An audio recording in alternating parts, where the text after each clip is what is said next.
All right, yeah, I just said forget the little waiting screen and just said let's get right into it. So we are live, my friend. We are What live up? What up? right What up? now. I Let me make sure. Yep, I am on. You are on. I think everything don't is want no good. YouTube TV. Get out of here. Boom. Oh, wait, let me see if the audio is right.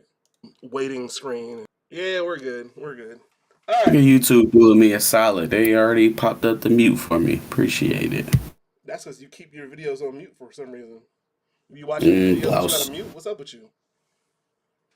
I'm at home, so I don't have to hide it from anybody. I can watch my debauchery and work at the same time.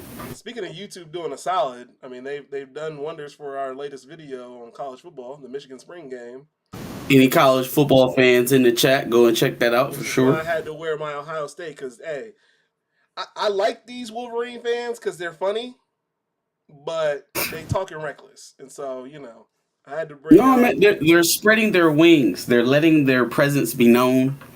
We out here. Like shout out to Sonny Michon. See, I can talk to a Wolverine fan if they're funny about it, but if you're like coming in disrespecting, nah, I gotta get you out of here. But see, like when we have funny discourse, competitive discourse, it's okay. But I had to wear my Buckeyes today. You know what I'm saying? It has nothing to do with Snowfall, but that's fine, I guess. I had to. Hydroglyphic said You he's know, been looking I'm forward. always repping. Always repping for the greats. You know what I'm Whatever, saying? whatever. Nobody's worried about We that. save his spot. Hey, look, Jaden Davis, Jordan Marshall, Ben Roebuck. You know what I'm saying? The future losers. Yeah. Jaden Davis wants to bring Buckeyes over to Michigan. Yeah. Why not just come over to Ohio State if you want to do Hey, all hey, that? Josh. Hey, Josh. I don't know if anybody let you in on this, but Jordan Marshall and Ben Roebuck were born Buckeyes. Well, they're not Buckeyes anymore, so you can have them. Yeah, exactly. You Yeah, get the no, point. You no, see the let Exodus? you can See the have them. Exodus? We'll just take our 5-star receivers that show up at Hey, our hey, I'm gonna tell doorstep. you another secret. Y'all had 5-star receivers in 2021, Yep, and then they got drafted in the first and you round, had 5-star receivers in 2022. and we made the The playoffs. five, the five stars don't make the And game they're going to clearly. get drafted in the first round. Okay, So, keep going first round, bro. We can continue to say and that we we made the beat first rounders. and we made the playoffs as well. It I, was I tough to want do y'all to be so, as good but as y'all possibly can be. I want y'all to keep sending people to the first round. I want people to keep ranking y'all in the preseason top fives. I want y'all to keep finishing in the top five of recruiting. Top three. Hell, top two. Get number one. Get number one. Go ahead. It at hasn't some point that's not mattered. going to work for you. It hasn't mattered. So I'm good. At some That point just that's not going means to that work we for you. beat an even better team. If it keeps working out for you somehow, I don't know that it will. If that Oh, happens that somehow. way, Somehow. How on Earth's name are they doing it? It's just a mystery. this is not a college football segment. Anyway, Hydroglyphic says, been looking forward to this all day, lol. We got What up? anybody What else up? in the building? We got, where are we at? We are at, what, 5 viewers, I think? Is what I saw? What's Six going on, viewers. folks? 6 viewers. So shout out to I got everybody 7. who's out there. You got 7? Oh, yep. Mine just caught up. My spectrum's a little slow, you know what I'm saying? Fuck Spectrum. Anyway, Don't hit on Spectrum now. Don't do that. no, Spectrum been on bullshit. But anyway, uh, want to get right into Snowfall? Boom. Snowfall, Season 6, Episode 8, Ballad of the Bear. First things first, I must let it be known that I am rocking the wig once again because Uncle Jerome directed this episode. The actor who Did he for plays real? the actor who plays Jerome Hey, teach your directed this man how to episode. squat. Hey, Directed that's the what's up. episode. This was a beautiful episode. My Yeah, favorite episode of the season so far. yeah, yeah, For sure. for sure. All right, so Oso has showed up to the repass for Jerome, seemingly to talk about business with Saint. He sees Sissy and keeps it pushing. Einstein has on an RIP shirt, which I didn't know that was a thing in 1986, for what it's He worth. had, but you see how they was peeping it though, like, hey, that shit lit. Yeah, That they shit did. hard. They did. They did. Because it's probably a newer New, thing yeah. to do. Okay, Yeah. fair enough. Louis sees Oso and she dips off. Scully is forgiving Leon as he's crying like a motherfucker over killing his girl. That was Hey, interesting. hey, okay. So this is notch one. This is notch one. You know what I'm saying? You know, we know hey, y'all know me. I'm gonna call him out, goddamn, when I get him. I knew it was cool. Scully, we didn't have time enough for Scully to have this like this reversal all the way back to where he was 2 seasons ago when they was at war. You know what I mean? I don't know what the hell that shit was with Einstein, but I couldn't see him being the end of, well, I mean, we still got time. We still have time technically, but I mean, let that shit go. It was, man, that was then. Let it go. That's where I was at with it. We'll see. Feon00 says, "What's good, chat? I called it last week for 3 bodies, but not what I expected, though." I mean, yeah. Yep.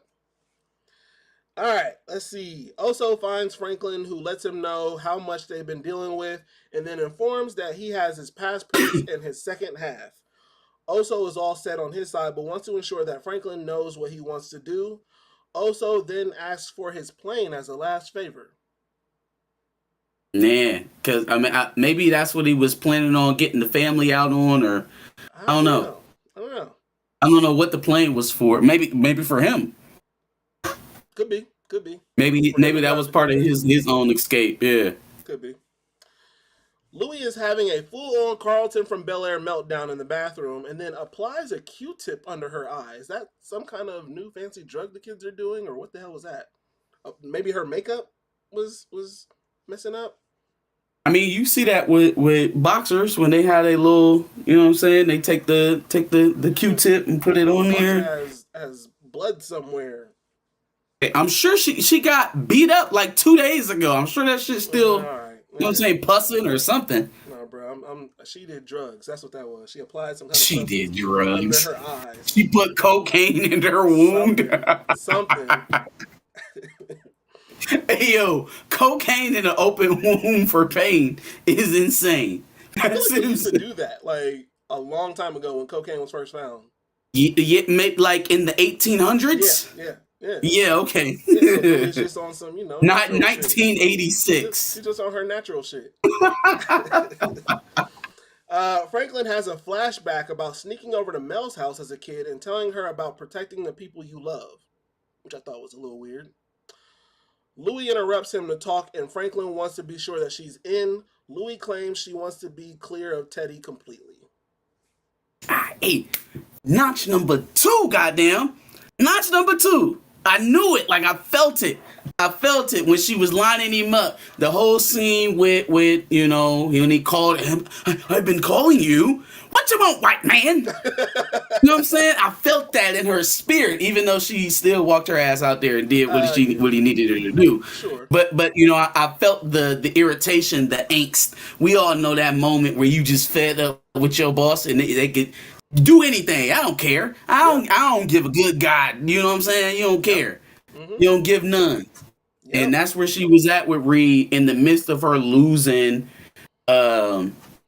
Jerome. I honestly feel like they were trying to, between this episode and the last one, they were kind of trying to, with the whole, this is all Franklin's fault. And it was obvious, like, kind of like distraction. Mm-hmm. But at the same time, it was showing that, like, something that's very real and that makes sense, that, like, you lash out at any and everybody when you're grieving. You know what I'm saying? That's one of those parts that you go through. Absolutely. When you've lost somebody. And so, sorry, I just lost my train of thought. I think that's what they were trying to show. Like, she lashes out at Franklin. She get buck with Sissy when she talking to her. Just about the only person that she's not spicy with at the moment was old girl from Arkansas. Yeah. You know what I'm saying? Her family. Everybody else got a piece of. And Scully? No, she was a little. But she went to Scully for understanding, but she definitely pulled up to his spot, crashing into trash cans, trying to get shot. Yes, so, like, yes. You know what I'm saying? It's like everybody got a little bit of wrath of Louis, and that's part of that, that anger that you feel from losing somebody. Yeah. So in the middle of her going through all of that, here's Reed not giving a damn. Like, Franklin might be the devil, but he lost his uncle too. Yeah. You know what I'm saying? Like, he Yep. clearly want this money back. He's clearly putting all that shit but above his loss. Hmm. But he lost somebody. Reed's not involved in this at all. And he's not acquiescing to it at all. He's not playing into it. He like, hey, yeah, that's all well and good, but I called you is what I said. I don't know if you have a hearing problem, but I called you. And she like, okay, bet. You just made the decision easier for me. Facts. You just made the decision easier for me. Plus, on top of all of that, Franklin saved your life. Yeah. Franklin saved your life. He saved you from the most miserable end a human being could ever have on this planet. He also put her there, but he saved her. He didn't put her there. What's the name? Put her there. K on her chest. Kane put her there. But he also saved your life. Like, you kind of put yourself there when you decided to go shoot at this man and you missed. You used a junkie to do your work, and it didn't work out. So, you know what I mean? Like, at that point, you were you was already at risk before I even joined up with Homeboy. Facts. For sure. Seems that Teddy is making a deal to get back with the CIA officially, or what the hell was that? They told him I don't know if that was like, yeah, I think they were setting him up. That felt like a setup to me. Yeah, all right, look, give us all $70 million and you're back in. Hey, fam, I've been sitting on this $70 million for months. I've been sitting on this $70 million for months. Why now? No, this sounds like a give us the money and we'll take care of the rest. Give me the cocktail. Give me the. Oh my god, I'm so done with that shit. Now just get the money. Wire it. We got the badge. This is the blue badge. This is it right here. This is the blue badge. Yo, yikes. All right. Louis is. Oh wait, no. Oso meets with the DEA. Oh yeah, he met with DEA Tony for a second, but we'll get into that in a second. Louis is talking to Teddy and letting him know that what he's got planned for Franklin. However, Franklin and Oso are both in the room listening. There's so much double crossing going on at this point that it's impossible to know what the fuck is going on. And who's got the upper hand. That's that multi-layer chess game that I told you we was gonna be playing. Hey man, I say when I seen them sitting in, they panned out from Louis back to Franklin, back to Oso. I was like, geez. First of all, they doing John Singleton justice. Yes. Because in these last couple of episodes, man, that visually they're giving us great shots. I've always liked the way that Snowfall looks, like the visual aesthetics of it. It's a very different filter. The yellows are very high, the browns are very high. Like it's like it's almost like watching a Western in the hood. Yeah. Like I've always appreciated the way Snowfall looks as a show. But man, in these last couple of episodes, you're getting some amazing shots. But damn, yeah, that's number 3. That's number 3. Okay. All right. Oso is at the crib. Okay, Mello. Oso is at the crib and he's enjoying what should be the last moments with his family, and he gives both of the kids his wrestling masks. Apparently, Oso has bad breath because one of the kids said that the mask smelled weird. I was like, damn, you're just gonna run off and say the mask smell weird? Fuck you, little kid. Oso calls his girl the best mother on earth, and they embrace one last time. KGB. He just said that. He thought he was gonna get some one last time, and so he just kind of yeah, for sure. I mean, we could have been gone. Like, I asked you if we could leave a couple weeks ago, and I want my life. You have to make it right for me, Gustavo. Okay, all right. KGB man is outside spying on Oso, but he's probably gonna. I thought he was gonna do something to homegirl at the time.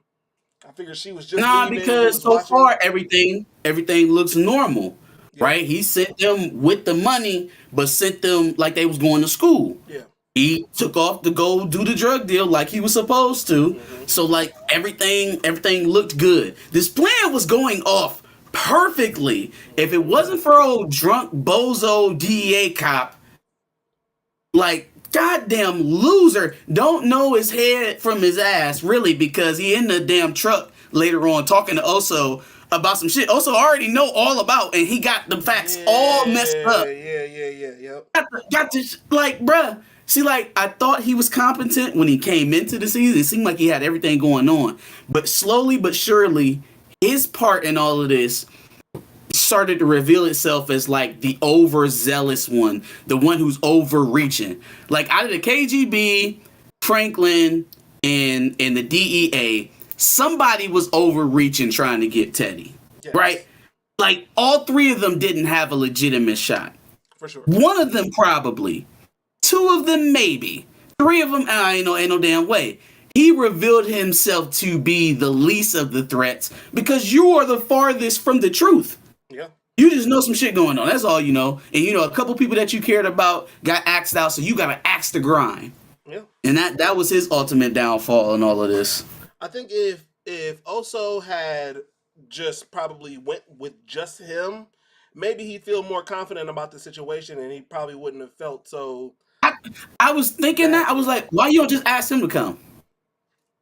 Like, I would rather have him in my face than out running point trying to, you know, Yeah. oh, go check on the girls. Go check on it. Like, nah, come with me. So you can't pull out your phone. You can't call nobody. You can't page nobody.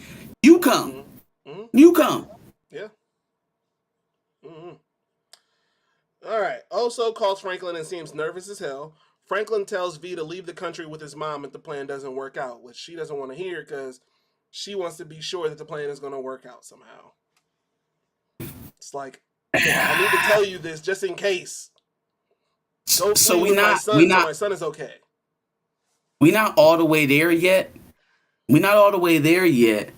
But I feel like Franklin preemptively telling her to run if things go wrong is low-key taking away the opportunity for it to be this big bad betrayal by Veronique. So we working on number 4. We at 3. We working on number 4 because I said Veronique was the most loyal. Yeah. And she was going to stick around until the end. Yeah. So it's not a for sure. I'm going to call it 3.5. Now, You know I said Franklin was going to lose his family for some reason. That's still in play. That's in play. Still in play. That's in play. Parissa and Teddy are talking about what they are going to do, and Parissa seems to have a plan in place.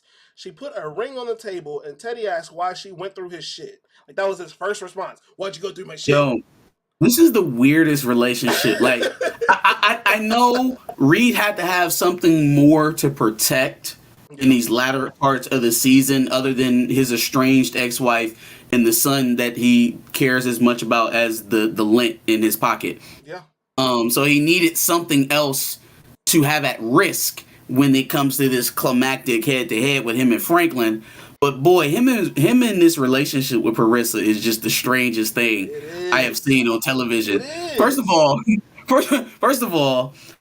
most of my post-marital talks about marriage didn't usually start with I'd like some assurances. Some assurances would be nice. And then you didn't rummage through my stuff to find a ring. How did you even know what you was looking for? How did you know you were going to find a ring in my stuff? She was being nosy. I think she was just looking through my man's stuff and found the ring. Yeah. She's like, this motherfucker got something in here. That was the nastiest wedding proposal I think I've ever seen. I was like, you went to my stuff. Marry me. Really? After I stole this ring out of your belongings and basically forced you to ask me to marry me? Really? Are you sure? I fucking hate them. Homegirl from the DEA is with Oso near the border and starts asking him about his girl's kids that aren't Oso's. Oso straight up tells the plug that he is DEA as a joke, but then rides off with the drugs. She's concerned and talks to DEA Tony, and he wants to check on the family because they got the fuck up out of there. See, I guess she just good. She a bad motherfucker because I just felt like it was a joke to disarm them. Like, you're clearly somebody new. But you are a cop. I've been telling you that these people can smell cops, so you sticking out like I said you were. So I'm trying to get them off of you. Like, oh yeah, she DEA. Yep. I brought her here to get us all put in jail.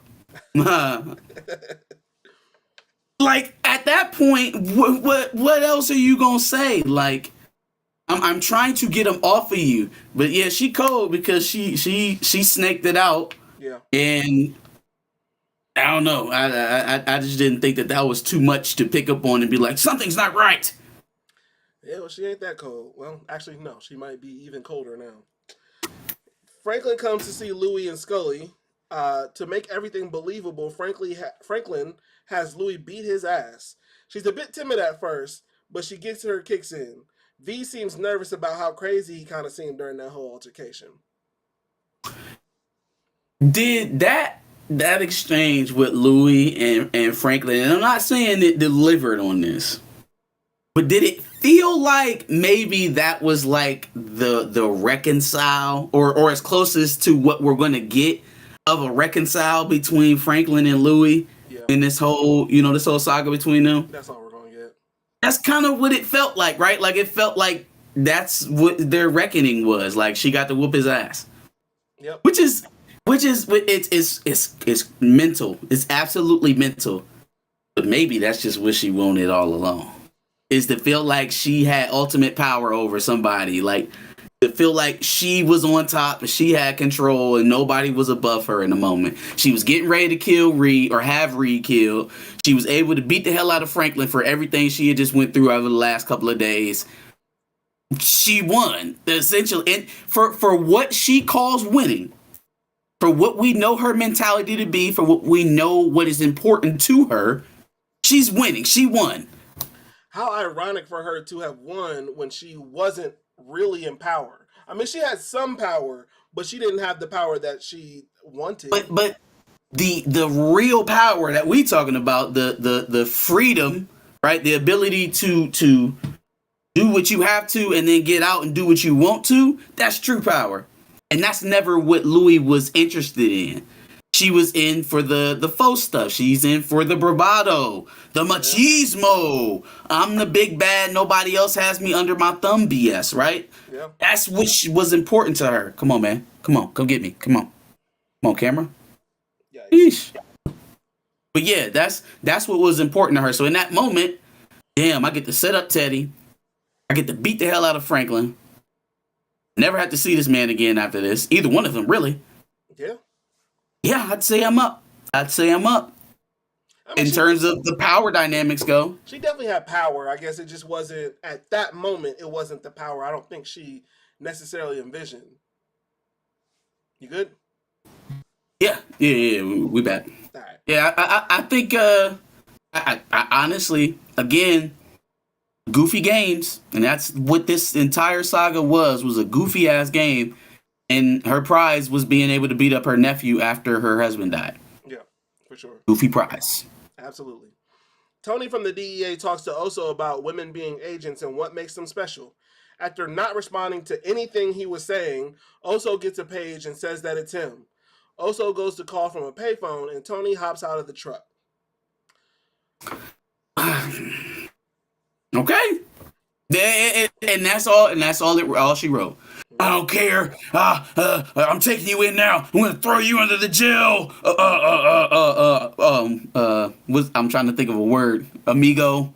Damn. Why did it take me so long to get to amigo? That's crazy. I'm gonna put you under the jail, amigo. And that ended up being his ultimate downfall. Was like, you keep pressing and you keep pressing and you keep pressing. All the warning signs for you to turn around and go home have been there. Yep. The minute they said KGB, pack it up. Not that important. Not my pay grade. How about we kick this up? How about we kick it on up? How about we go look across the United States and find somebody else who's selling drugs? Yeah. Anybody else? Nope. No. I want that guy. This is the life he chose. This is what he wanted. Yeah. I definitely thought for a second that it was maybe Teddy that was behind, like, stopping them for a second, but once he started trying to arrest him, I was like, oh, okay. I don't even think Teddy knows that the DEA is on his tail. Yeah, no. And it doesn't surprise me because they don't have the full story. I wouldn't be surprised if dude was running kind of like on his own. Like he had this task force and he was playing fast and loose, just trying to get a result. Think about where this character started. He's in a similar position to Teddy. Yeah, he's lost so much. You get the man. This is like the quintessential story of bad beats. You down so bad, you feel like you in so deep that the only choice is to keep going and try to get something back. Yeah. Yep. Yep. Facts. Louie and Scully get Franklin up out of the trunk and drop him off after duct taping him up. Franklin doesn't see Oso anywhere and gets noticeably nervous. At that point, it was light outside. So now, it's dark out and Franklin is still on the ground where they left him. A car pulls up and lo and behold, it's Teddy. Teddy didn't believe in Louie, but clearly she did the job. With no one helping Franklin, he had to try to use the KGB info to save himself, but after Teddy asks about what Franklin said to his son, he kicks Franklin in the face. What'd you say to my son? What'd you say about my son? Hey, I so like in my mind, Franklin knows that there's a risk because he keeps saying it like, "Hey, also, I'm dead if you don't show up." So in my mind, Franklin has this notion like, all right, it could go left. Like he could. I'm risking a lot right now. I'm putting myself into his hands, and I haven't seen Oso. Like he ain't popped out. He ain't popped behind the crate. Got you, amigo. He ain't did none of that. Like he's not there. Yeah. So we risking a lot. I just didn't think he would go bitch so fast. Like I didn't think it would happen almost so quick. Immediately. When he didn't see nobody was behind Teddy or anything. Hey, man, look. I got $25 in my back pocket. You can have it if you just calm down for a second. Let's talk. He went bitch so quick. Or maybe he was trying to waste time. But I just didn't think he was going to go, oh, so you're not here? All right, look, let's talk this out. Look, we can do something different. I'm sorry about your pops. Your son's a lovely little boy. He's growing up great. I seen him. He was playing soccer. Everything's good. He was playing soccer? He can't be playing football, basketball? Nah, he's playing soccer. Damn. Also, V is having contractions. Son of a... Because this is the best time to go in labor. This is the best time. Right. The DEA must have been driving forever to lock Oso up because they are still driving around. The car with Oso in it. I think they took him to the... I think they were going to take him to the sting. Because they still had the truck, right? They had to get the coke in the warehouse for Teddy to be there and for them to bust him. So they had to wait and then drive. I think they were just going to take Oso to the sting with him, which is sloppy as hell. So, like, you going to pull up with the coke truck with you tailing it with Oso in between the both of y'all in the backseat. Because none of that smells like Sting setup at all. None of it. Nope. That's how I tell you how off the rail this dude was towards the end of this operation. He just didn't care. Yeah, for sure. The car with Oso in it gets ran off the road, and the female DEA agent calls for backup. KGB man caps her and takes Oso to his mission with Teddy and Franklin. Sleep. Because he been following y'all the whole time. And the minute you fucked around, you found out. Yeah. You found out. Yep. Teddy has Franklin hanging by a noose, which is such a white man thing to do. It's like, Reed, I know it's in you, and you ain't even really been trying to hide it. Oh man, these people right. are killing each other. You know what I mean? Like, you ain't really been trying to hide it all that bad, but you really brought it home with the whole noose shit. You know what I mean? Really brought it home. I'm saying. And that's not even how you were going to kill him after all. You just had him on the noose for nothing. You just had him sitting there like you giving me Tuskegee experiments right now. You got a bat of acid. You got your cocktail that you over here flicking up. Damn, if you don't tie this man to a chair like a normal TV show villain. And just torture him. Like they about to do you next episode. No, it has to be a noose. All right. Teddy is seemingly preparing chemicals to make his special treatment. Franklin is freaking the fuck out, and rightfully so. He then tries to plead with Teddy, which, I mean, at that point, you think you about to offer die. him some money. Tell him that you made some more money. Tell him that you got somebody sitting on his kid right now, and if you don't get out of here in the next hour, it's over. Like, something. Yeah. Please go out, boss. Like the fact that Teddy had to tell him, hey, look, man, you really gonna hate yourself if you keep whining like this. Like you keep bitching like this. As you fade, and you gonna wish that you hadn't done that. Okay, just take it like a man. Yeah. Now the slow, like sensual pull down of the sock and raising of the chino, Okay, I I was mean, like, hey yo, fam, you about to shave his leg first, or what you about to do? Like, that's what's taking typical you so villain long? shit. That's typical Yeah, villain shit. That's me you're just gonna feel a explaining. pinch, and then you'll go to sleep, which is more than you deserve. That's me Like, yo, explaining my entire plan when clearly you already know the whole plan that I've done because you've been through this entire movie. But I'm the villain, so I have to explain my plan at the end of it. I was thinking we was gonna have to rush Franklin to the hospital. They was gonna have to pump his stomach or some shit. Like Yeah. we don't know. It's some unknown substance. It's part tar, methamphetamine, cocaine, Sheesh. horse tranquilizer. Yikes. Man got everything. All right. Franklin thanks the Lord that Oso and KGB Man both show up. Teddy tosses over his gun to KGB Man and makes Oso handcuff him to the forklift. Franklin asks for him to cut him down and he's hesitant. KGB Man forces Oso to give him his gun, but instead Oso and KGB Man fight, which Franklin is still hanging. Get to Franklin. Franklin's gonna die. Actually knocked the tub out from under his Yeah. feet. My So boy he's was going. literally choking at this point. So I'm trying to think out this scene because initially I was confused. I'm like, yo, why don't you just let him kill Teddy, and then y'all two split? Like, I don't think he has a reason to kill you or Franklin if Teddy gets caught with the drugs. That's what we're trying to do here, right? Yeah. Okay, let me go. And also already has his money, so I don't really know what would be the issue. And then I thought about it. I was like, that damn plane. He needs Franklin to get on the damn plane, right? And KGB Man wants Teddy arrested. Franklin wants him dead. Yeah. Oso don't want to play around with the chances that Teddy gets out and ever has a chance to track down Oso. He told Franklin, if I set him up, he has to die. Not get locked up, not get his name put in the newspaper about some charges about the U.S. government. I'm not interested in none of that. Yeah.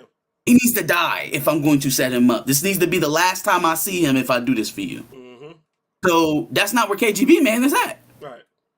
So if one of us gotta go, it's got to be you. Now I'm trying to put my head around why Oso is able to take the mans out, because if it was that easy, fam, you probably should have left when Reed told you to leave. Yeah. Yep. If your skills weren't up to par, if you ain't know how to squabble, then probably you should have just bounced with your boyfriend. You should have got out of there. Yeah. No. Clearly. Hydroglyphic says, I thought it was kind of weird that Oso let Frank hang on so long after the fight, which I think he was. for a hot second, Well, yeah. but After the fight, I don't know what he was he's waiting on. kinda just I didn't know looking what that was like, about. all right, I guess I'll get you down. Like, Let okay. you go. I got you. Damn, playing with my I life didn't know like what the this. hell that was I about. would shoot you right now, Oso. What's wrong with I you? didn't know what the hell that was about at all. But Maybe yeah. he was struggling with betraying Reed, right? Because I mean, Reed, Yeah. for the most part, he treated him decent, Yeah. but he's also insane. So He could kill give you and at any take. point. He almost Yeah, killed give you and a take. couple times. He literally told you he was about to kill you. He was about to kill you this season. He left you at the gunfight. There's a couple things that he almost got you killed. So like, He did leave you at the gunfight. you know I what I think mean? that's where the turn happened, where also he started thinking that Franklin was a little bit more loyal to him on a personal level outside of the professional. Yeah. Right? Like, I think he realized that Reed cared as much about Oso as long as Oso remained valuable to Reed. Yeah. You know what I mean? Like, I felt like if Reed didn't have a use for Oso, then any affinity that we seen between those two characters probably wouldn't have been sustained, because that's how he operates, right? He's seen it. He's watched him. He see how he operates. So Yeah. he's like, yeah, man, ultimately I'm not covered.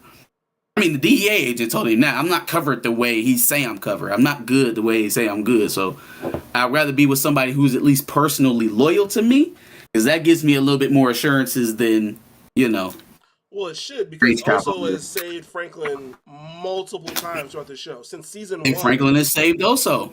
Yeah. Facts. Franklin has saved Oso. Facts. Yeah, my dad sent me a text saying, oh so," right after everything happened. I'm like, man, he was a couple seconds away from not saving Franklin. This was surely the Ballad of the Bear, for Oh, for sure. sure, for sure. Um, did anything else happen? Oh, well now they have Teddy. So, They got him. They got him. yep. Got him. After a few short gasps from Franklin, they finally got him. Yeah, man. We was getting ready to complete. It was 4, so like the quints. What is it, 5?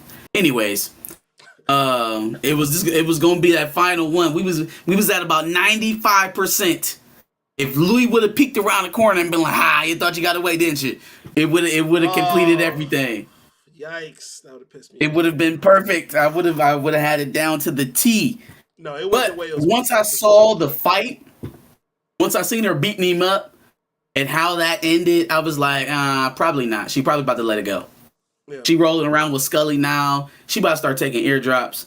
It's about to be all good. Yo, not the PCP eardrops. They gonna do ayahuasca together and they gonna get it together. They're definitely doing ayahuasca together.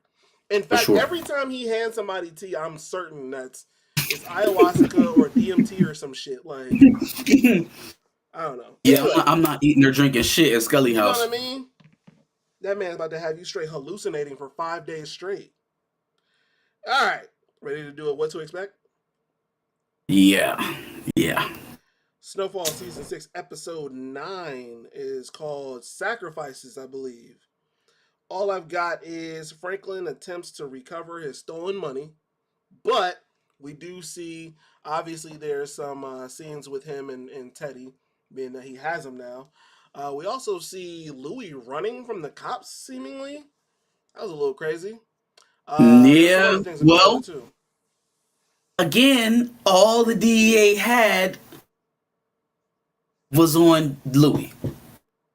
So now, 2 agents dead, probably 3. I don't know if Homeboy died in the backseat with also, but the driver and the girl are both dead. So we got probably 3 dead DEA agents. Oso's gone, presumably. Sure. Now he probably got out of there. The suspect is missing. He's at large. Yeah.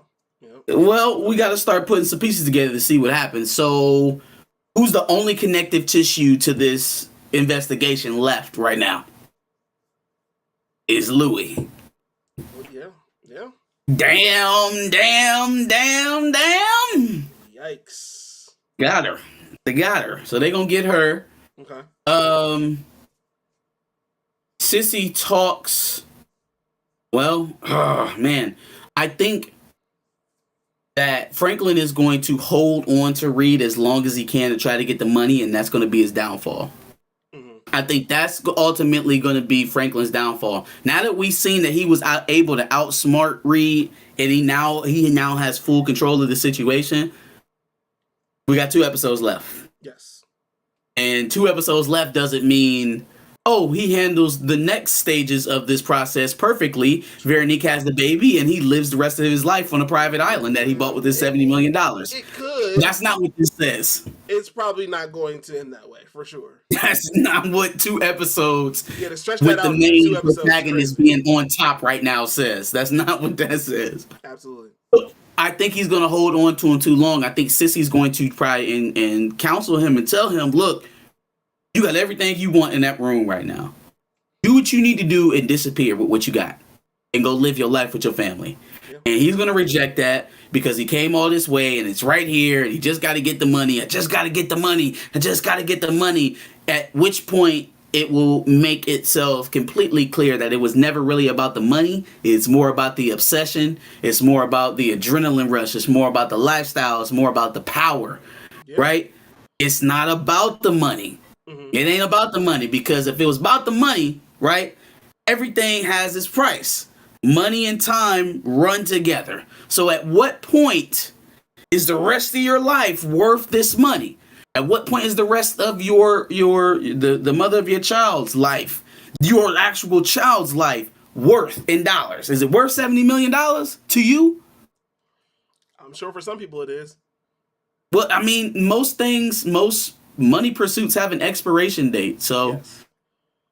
if it never comes to that point to Franklin, it becomes very evident that it was never really about the cash. It was about getting what was his back. It's about the power. For sure. I'm trying to see if IMDb will let me know who's in episode 10. Because somebody's got to show up by the end of this to at least put an end to a question I have. And that man's name is Peaches. I don't know, man. I don't know if we gonna see him because Franklin gonna be bunkered down. Louis gonna be on the run. I don't know where he gonna show up from, unless it was what I was talking about. Like, damn, Franklin's free and clear. I can't believe he made it out. He's gonna get on the plane and go away. Woo! Peaches hop out of Jeep.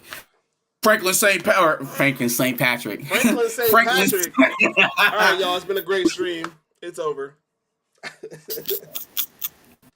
Franklin St. You're under arrest for federal drug charges. Peaches? Is that you, Peaches? You an informant, Peaches? I knew it. I can see that happening. You know what I mean? I don't see anybody else that might show up. Messing up the camera. Yikes. Yeah, I don't see anybody else on this IMDb page, but I see Peaches and it says 2023. It means he's showing up in this season at some point. I'm just saying. Ooh. You know who else shows up? Ray Ray. The guy, remember in season 1, Homeboy got took and he had a friend that Franklin saw in jail later on? Oh. But man, where you come from? 2023. I hope my boy ain't going to jail. That's probably where he about to pop back up. He's probably about to see him in jail.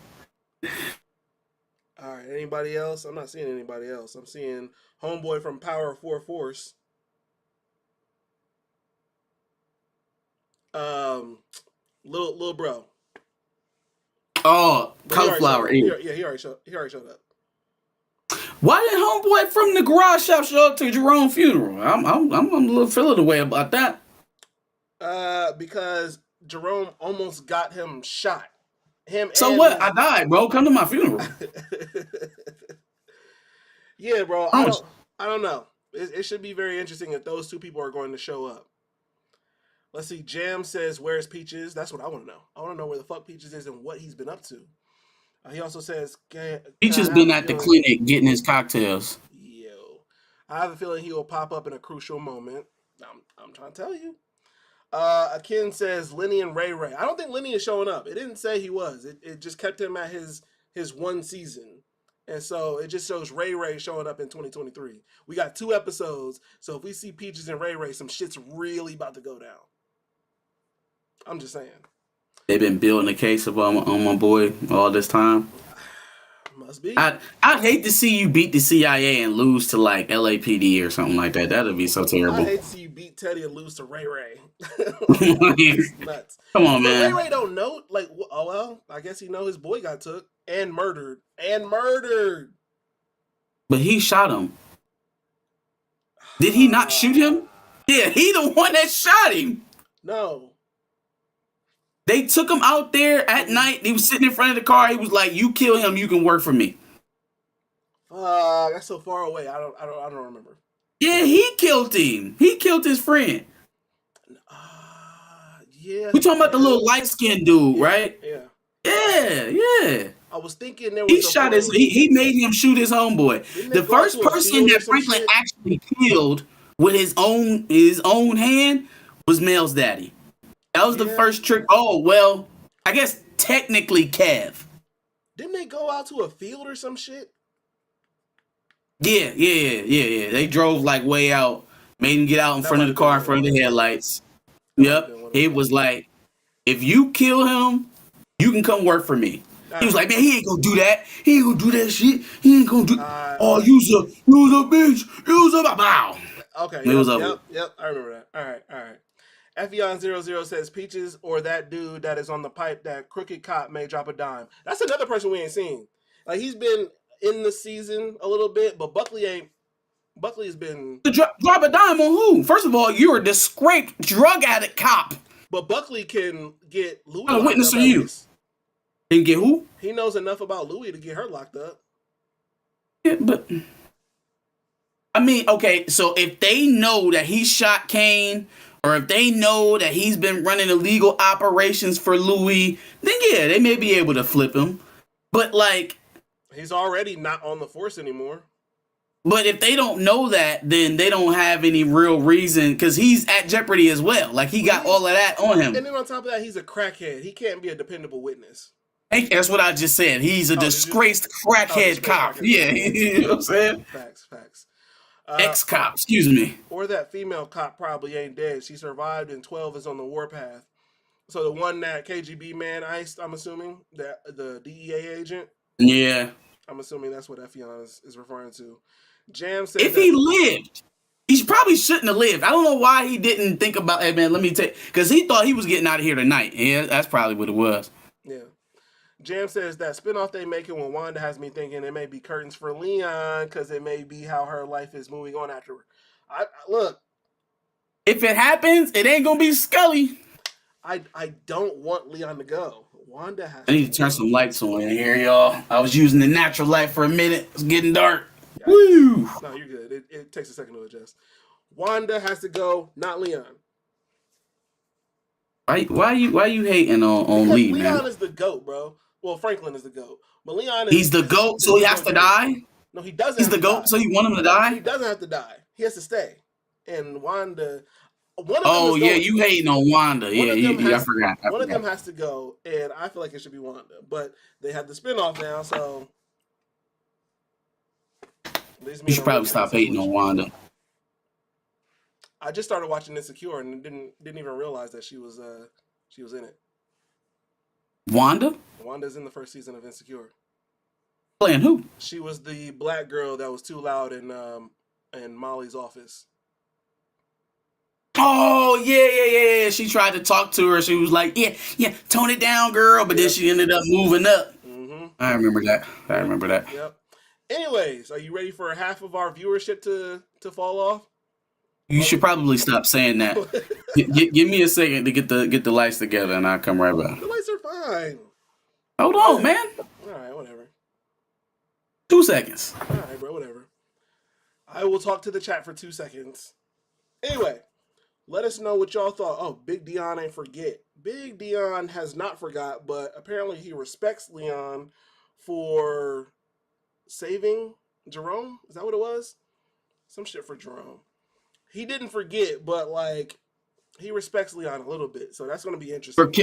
For killing them niggas that did that shit to Rome. That's what it was. I knew it was something that had to do with Jerome. Let me take my. Y'all got them niggas that did that shit to Rome. All right, I guess I won't try to take your drug empire now. Right. I mean, he could start something else somewhere. Somewhere else. Probably not. He's not smart enough. Dion's dumb as hell. Oh. Did you have to turn the camera on? Why you hating on Dion, bro? Dion is dumb. He's dumb. He's stupid. Well, no, he's not very smart. Thank you. It was like, you going to college and shit, but you can sit here and make more than your professors counting money for me? I mean, he's not entirely wrong about that, but, how much you going to pay him to count the money? Yeah, I mean? Yeah, for sure. He was making a lot of money, though. And you don't make money as a college student, all like that, so... I don't think he was making more than the college professor. He wasn't getting that nigga $500,000 to count money. That's what he said, not me. You ain't getting $400,000 to count the cash, fam. Oh my gosh. I got another top contributor badge in another college football Facebook group. I'm a fucking loser. I am a loser. If you... I haven't even posted in this group. But you're a top contributor, bro. I fucking guess. Nah, Leon violated. He don't seem the type to let that shit go, LOL. Big Dion doesn't seem like the type to let it go, to be honest with you. And maybe that'll show up in episode 9 or 10. We'll have to see. I mean, technically, if we talking about who violated who, Dion did a legitimate drug deal with Franklin and set up his people to get killed. So we talking about who violated first. You know what I'm saying? Leon violated hard, or not Leon. Big Dion violated harder by talking about I that was about to say man. he disrespected Wanda. Yeah, Like he talking about was that man's definitely wife like owning. that. Like Like, come on, yeah, man. Way harder than that. All right, you ready to talk about Bel Air? sure. Drama Oh, filled episode in Bel Air. I Jesus. just got done talking about how quickly they come to conflict resolutions, and in the very next episode. Well, Yikes. I guess they did do some of that this episode as well. Yeah. This was a. I mean, it was a cool little episode. It was a little shaky for me, I guess. So. Yeah. Bel Air season 2, episode 7, Under Pressure. Phil and Viv made Carlton and Will some pancakes to congratulate the 2 Founders Award finalists. Will thinks he's going to be LeBron after getting the Founders Award, and that starts the competition between the two. They clink glasses, but this shit is about to go left, I'm sure, which it did. Will and Carlton are on the golf course, and Carlton is schooling bro as it should be. Apparently, there is an alumni golf tournament for the Founders Award, that's weird. Strange. Why is there an alumni golf tournament? Because it's a prestigious award. I mean, I fucking guess. Phil is bragging about being a distinguished Toastmaster and showing Will more love than Carlton. And Jeffrey is being weird in the background until Phil tells him it's that time. Is he talking about like the Toastmasters from the business college Toastmasters? Is that what he's talking about? I would assume so. Fam, that's not a flex. You don't flex that. You don't flex that outside of like LinkedIn and like business conferences. Yes. Don't tell nobody you a damn Toastmaster. Bro, he a Toastmaster, bro. A distinguished Toastmaster. Jesus Christ. Yeah. If okay, so just imagine all the people who are inside the business college at Friday night at 9:30. No, better yet, 10 o'clock.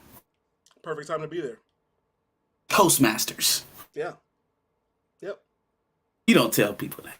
I mean, distinguished Toastmaster.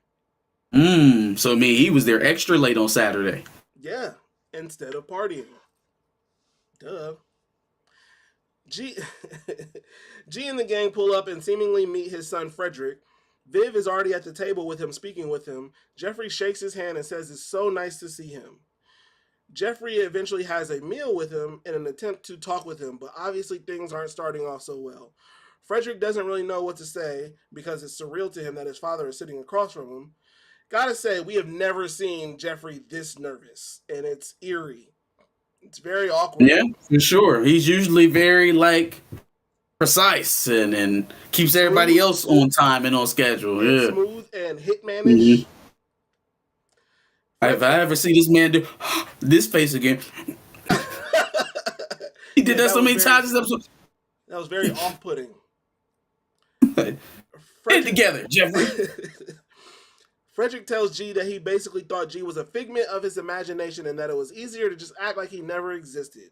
Apparently, Frederick has heard stories about G from people that claim they knew him, and he wanted to find out who Jeffrey was for himself. G wants to be completely honest with him. Smart move. Mm-hmm. Carlton is working on something like, it looks like a resume almost, for the Founders Award, and Phil walks in and commends him on it. Phil then explains that he's been publicly supporting Will more because he doesn't really seem so focused. Carlton still doesn't really seem to like it. Like, I thought it was funny, like he put it back to him to try to be like petty, to have his dad be like, no, that's not what I mean, Carlton. But then he took it and ran with it. He was like, oh, I get it. Will needs you more than me, so that's why you're giving him more attention. He's like, oh, so you get it. Great, Carlton, I'll talk to you later. Feelings was all hurt. Oh, man. Will pulls up on Jazz and asks about Hillary. Will tries to put in a good word for her, but then implies that there's a possibility that things may get to be too late. He's also playing both sides and telling Coco Jones that she needs to get back with Jazz. After almost fumbling both sides, Jazz calls Coco Jones to plan a date. And I just realized that I called her both Hillary and Coco Jones. Yeah, Hillary and Coco Jones. Yep. Her name is Coco Jones. Well, for the purposes of the review, her name should be Hillary. Coco Jones. Okay. Anyways, yeah, no. Will being a matchmaker it makes the most sense because he knows both people. Yeah. Probably the most common friend between them two. Considering he's a man who doesn't have his own shit together, probably not the best person to do that, but I see what Well, you you know mean. what? Sometimes people who ain't got it together give the best advice. You know what I mean? Fair enough. Fair enough. James meets with Phil, and James from the law firm meets with Phil, and Phil tells him to have a seat, which James declines. James states that everyone at the firm is getting nervous. Phil says he's working on getting the business back, but needs some time to work it from all angles. James calls him out on his bullshit, and Phil asks for James to trust him. Hey, I ain't seen Phil talking to that client in a couple episodes. You He ain't even know, asked about the client. you know, He ain't set up no more meetings, no more lunches. He ain't hit up old girl about the client. he been ducking old girl He been apparently. real, you know what I'm saying, about the client. He been trying to figure out what's going on with old girl. Phil's sliding down a dangerous path right now. Yeah, He playing around. He's playing with fire. it's payback for Michael Ealy, bro. It's definitely payback for Michael Ealy, but he's still fucking around. He gonna find out in a minute. His wife going through this whole awakening thing where she trying to be powerful and make her voice heard. She gonna make her voice heard all over your ass. You keep fucking around with Erica. Damn. Janice, speaking of which, Janice emails Viv more negative reviews of her art show, and Viv is freaking out about it. Despite only having like 50,000 followers, Coco Jones got almost 750,000 likes on her mom's anonymous painting. Coco Jones is about to get her mom into the Instagram game.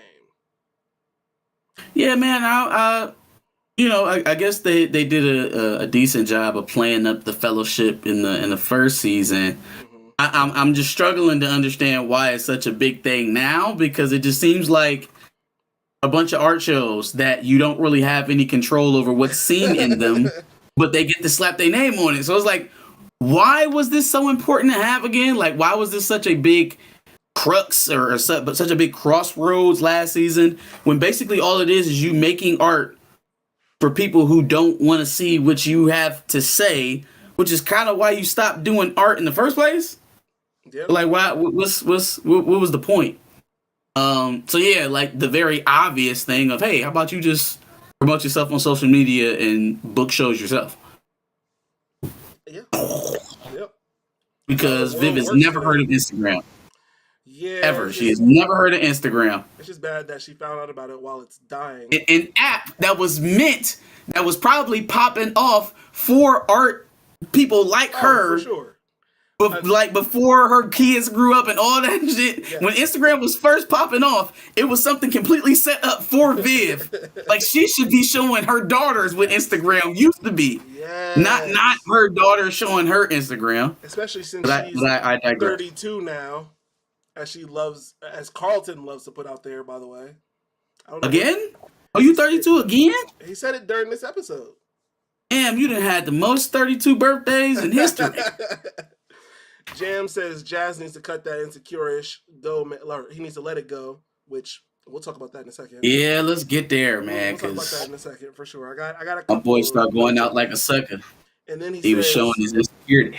And then he says, yeah, she's looking. Oh, yeah, Viv is looking, and Phil will get caught in the crossfire, which, yeah, he's gonna get caught in the crossfire with homegirl Erica. Erica's her name. Erica, yeah, man. Tony Robinson said, "What's goody, Josh and Marcus? What's going on with you, bro?" What up, Tony Rob? All right. Hope you feeling better, bro. Yeah. Well, yeah. Oh, yeah. Yeah, he had some things going on. Hope you feeling well. Got you, absolutely. Will was expected to meet Phil to discuss possible talking points for the Founders Award nominees event, but Doc called for an extra practice. Will is having a hard go at balancing everything. That's when the losers on the team give him shit yet again.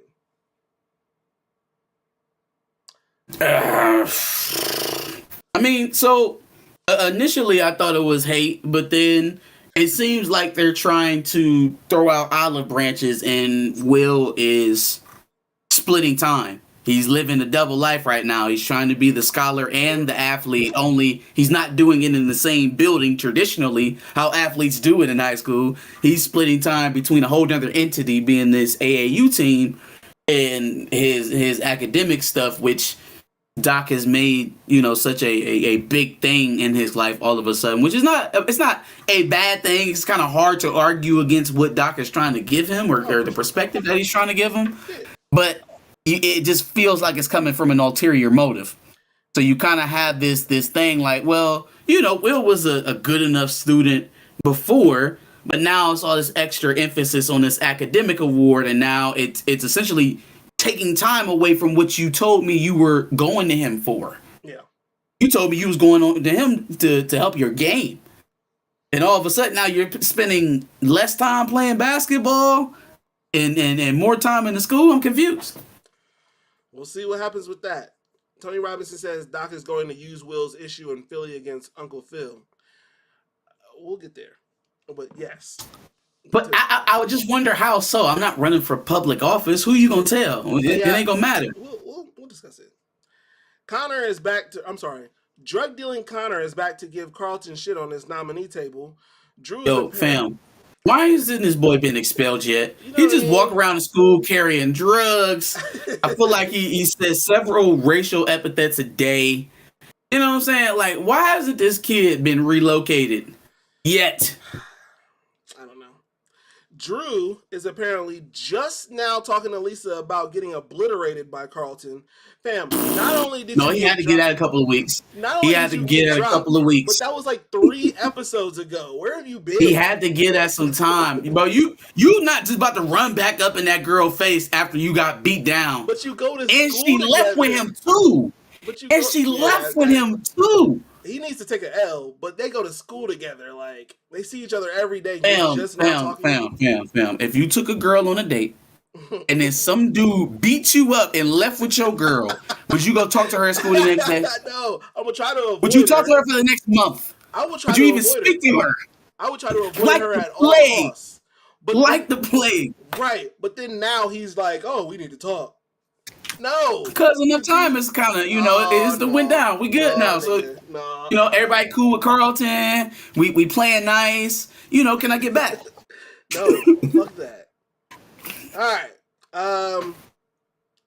Well, at least I wanted to say, that's probably him taking the L. But for some reason, she agrees to go on a date with him, or she agreed to talk to him, or whatever. But because she just got dumped by Will 2 episodes ago, she got to have somebody. So I guess they just let them be friends again all of a sudden. I have to say, where else she about to go? Because she just told Will they can't be friends. She ain't got no other love interest. Might as well give Drewski a second chance. Drewski is nuts. Don't call him that. He's not. That's cool. His name. He's not cool like Drewski. Lisa called him that, I think, in this episode. Oh, yeah. No. Oh, I was about to say, sheesh. Phil is showing up at his old side chick's lawyer's firm, and after admitting to him that she knows how to get what she wants, Phil meets with the top leadership of her firm. Homegirl thinks her shit is sweet because she got partners from all around the world. Phil admits to putting his life's work into his firm, and they say they want to bring him in as an equity partner and already is willing to give him a team and allow him to go at some of the social justice reforms that he wanted to implement as DA. He wants to know what the catch is, and they had already sent him an offer to his email with no catches in it. Considering his life's work has gone to shit when he left, and this company is throwing everything at him, one would think he would eat this up, which... Okay. This is the one question I would ask myself, because this is the sweetheart's deal of all sweethearts deal. You give me everything I want before I even ask for it with no catches, right? It would be the one thing that I'm asking. Before my ex-girlfriend started working here, I never even had any contact with this firm. Even post-election, there was no interest until she got hired, right? So, is this the firm that wants me here this bad? Or is it her that pushed for me to be here this bad? And that's why we're getting this immaculate offer before I've even shown any interest in having a position here. It's very odd. She knows how to get what she wants. She said so herself. And so she said, hey, y'all, roll out the red carpet for my soon-to-be man. This boy Phil is pedaling with his hands in shark-infested waters. Yes, And he's doing it gleefully because he's so excited that he doesn't even realize that the chances of him having his hands bitten off are just seconds away. But he's so damn happy splashing, he don't even see what's going on around him. Yeah. Yep. I pray for him. I pray for him in his situations to come. For sure. Tony Robinson says Jackie is feeling so guilty right now. We will talk about Jackie as well. Erica wants them back shots. Hey, yo. Yo, Tony Robinson, chill out. What'd he say? He said Erica wants them back shots in Uncle Phil's soul. Dead ass. That's really what it is. Because it's like I wasn't getting any of this. I wasn't even looking for a job. Yep. And they didn't even let nobody I was out I was out in the market. I'm trying to get clients back to help the firm that I built stay alive. Like I'm not looking for a job. Yeah, for sure. Yeah, so it's all right. Frederick pulled up to the Banks' mansion in a garbage fit, but his accent seems to win over Coco Jones for the time being, which I thought was weird. After drug dealing Connor and drug abusing Carlton give parts of their spiel about why they should win the award, Will runs into the room as he's apologizing for being late and tries to set everything up. A girl asks him his thoughts on the history of the Founders Award, and he's trying to break out his Spark Notes, and since he can't find them, he wings it. Realistically, instead of everyone giving him side eyes and crooked smiles while letting him talk, those kids probably should have stopped paying attention when he said he didn't know. Hey, yo, before she asked to put it in the context of, the principles of the award, when everybody was like, I was like, this is some bullshit. This is trash. This is trash. Carlton had the better presentation. He had the better reason for wanting to win the award. He understands what the award was. This fool over here trying to get y'all to cry so that you'll give him some sympathy votes. Get out of here. And then, she came back and she corrected it. I was like, okay, cool, we all right, because we was going off the tracks for a minute. I was like, oh, you dumbasses in here shaking your heads. Stop. Yeah, no, cut it out. That's absolutely wild. Quit letting people say pretty words to you and make you forget that they ain't talking about nothing. That's why politicians are so popular now. Yep. They just be up there pontificating about anything, just giving you flowery language. Yeah, and lying. I'm like, Will, fam, did you do any homework at all? Like, do you know? He talking about his mom and it's about what you have inside. No, it's about grades and extracurriculars and shit. Suspended the day before you get nominated. You talking about? Carlton uses Will's fuck up as an opportunity to further prop himself up. That is until everyone gets a text, and lo and behold, allowing Connor to sing Hot Nigga has come back and bit him in the ass. Yo, I had forgotten that this even happened. I forgot that this even happened, which is probably a testament to the writing and how well they've developed the Carlton character to take us in a different space with him. Yeah. Because when that shit happened, we was all sour on Carlton. It was actually like legitimate like internet hate for the Carlton character. People was mad like Carlton will never know Uncle Tom.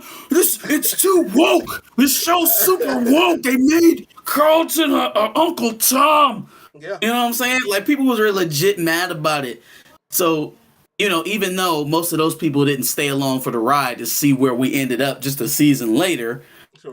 They done a good job taking us away from it because I had forgotten that even was a thing. I did too.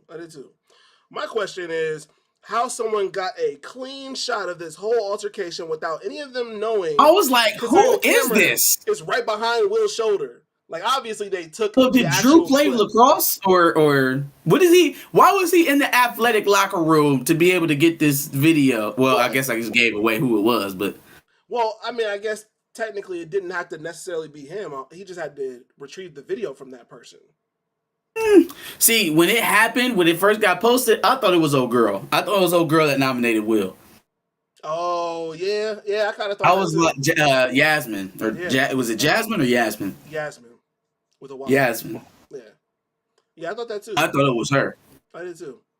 But yeah, how somebody got a clean shot right above Will's shoulder. Like obviously they took the literal clip of the show and put it as the clip, but if that was real, somebody would have seen like, who the hell? Somebody would have seen them recording all that shit, but Yeah. All right. Uh, where am I at? Where am I at? Oh, Phil and Viv discuss the deal, and Bro is excited. Viv don't like no other woman making her man that excited.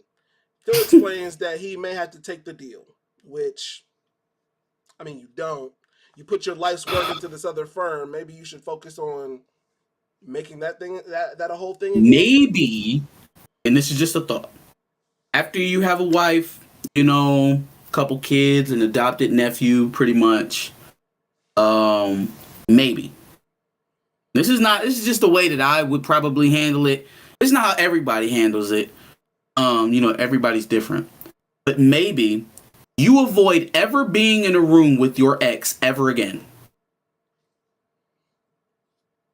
Especially when she knows how to get what she wants. Because the life you have now, plus a woman that you used to be with, is utter chaos together. Yes. So why he's even entertaining the idea of a permanent work situation where you will be seeing this person day in, day out, in private, in places where Vivian is not, is utter chaos. I don't want it. I don't want to even know how it goes. I don't want any parts of it. I don't know what's wrong with Philip.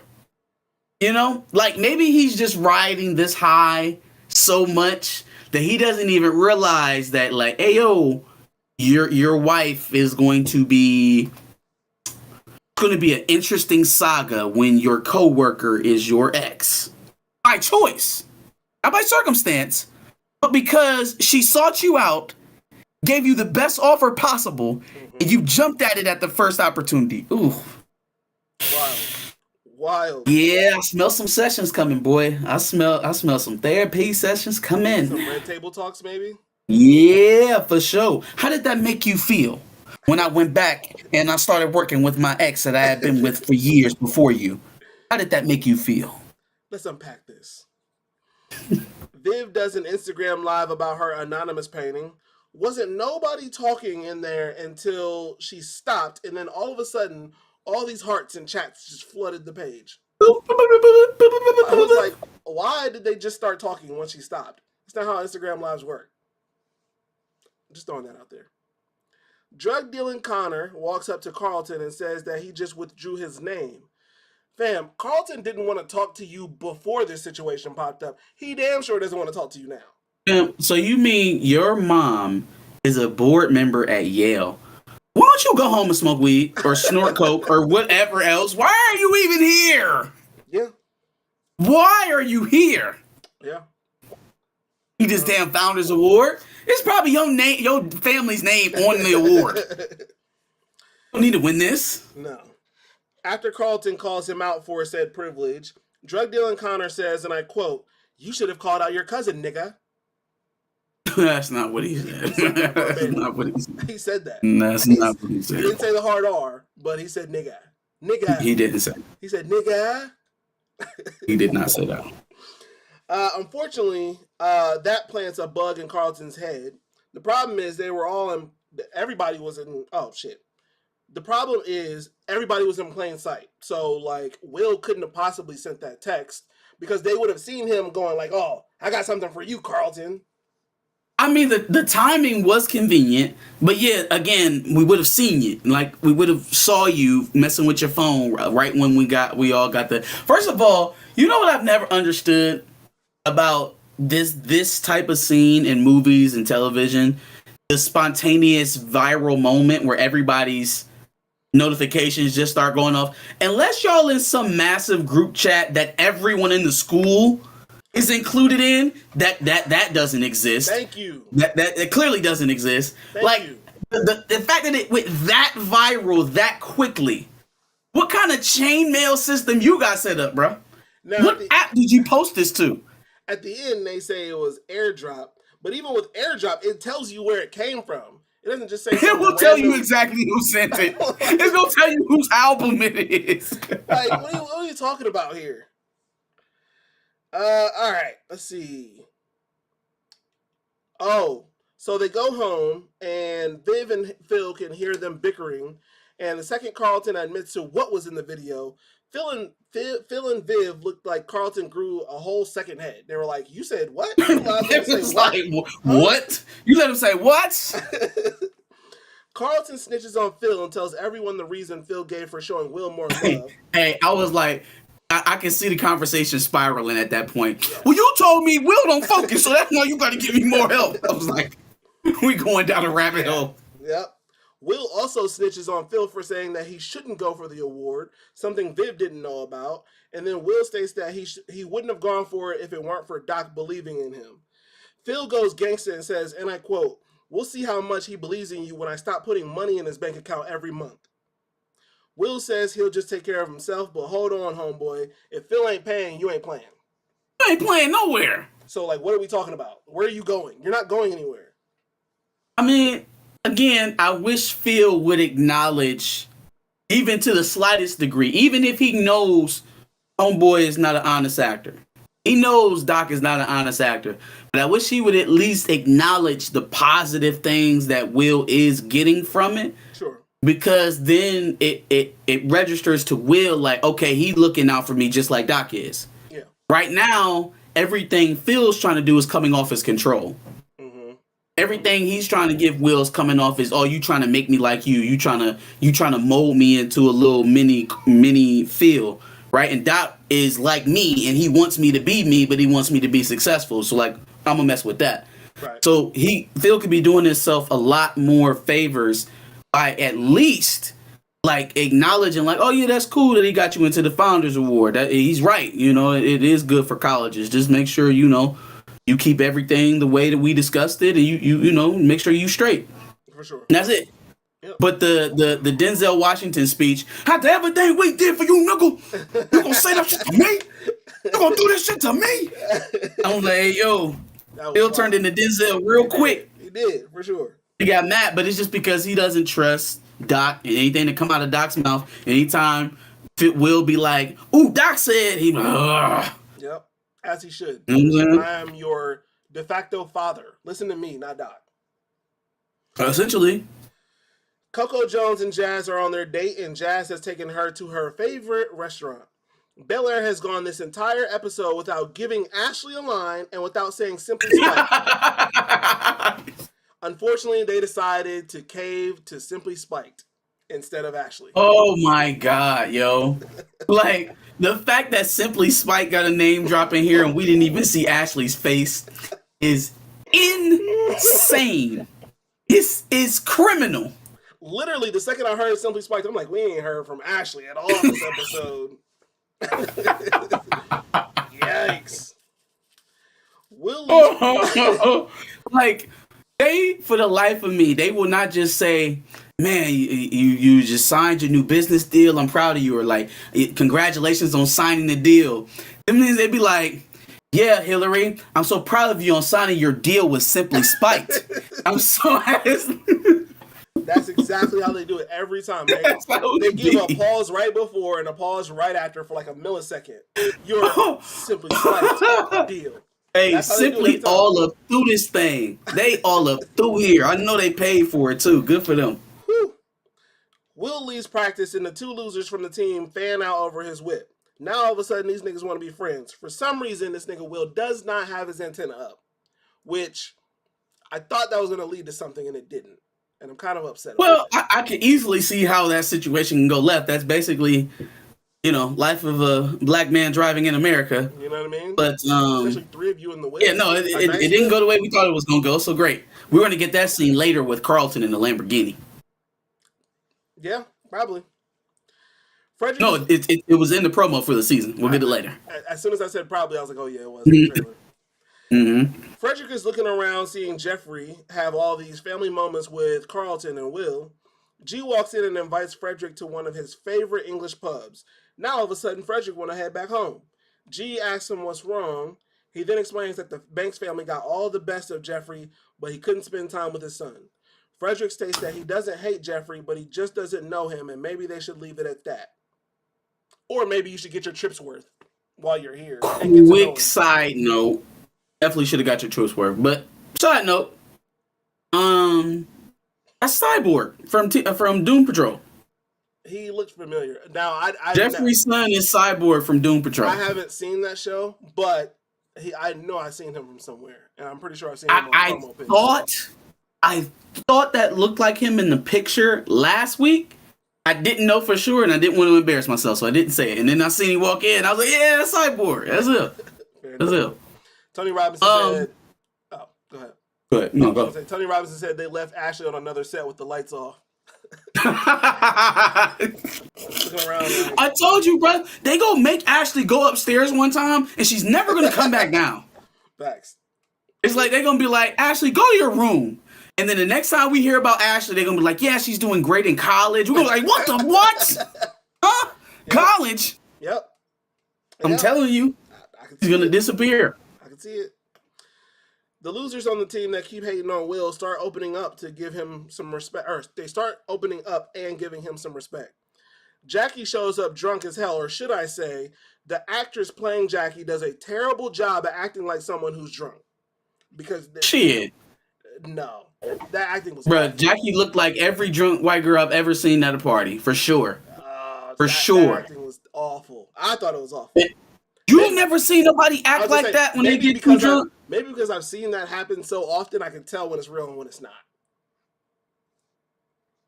Just saying. I'll leave that there. Anyway, I have seen that for sure.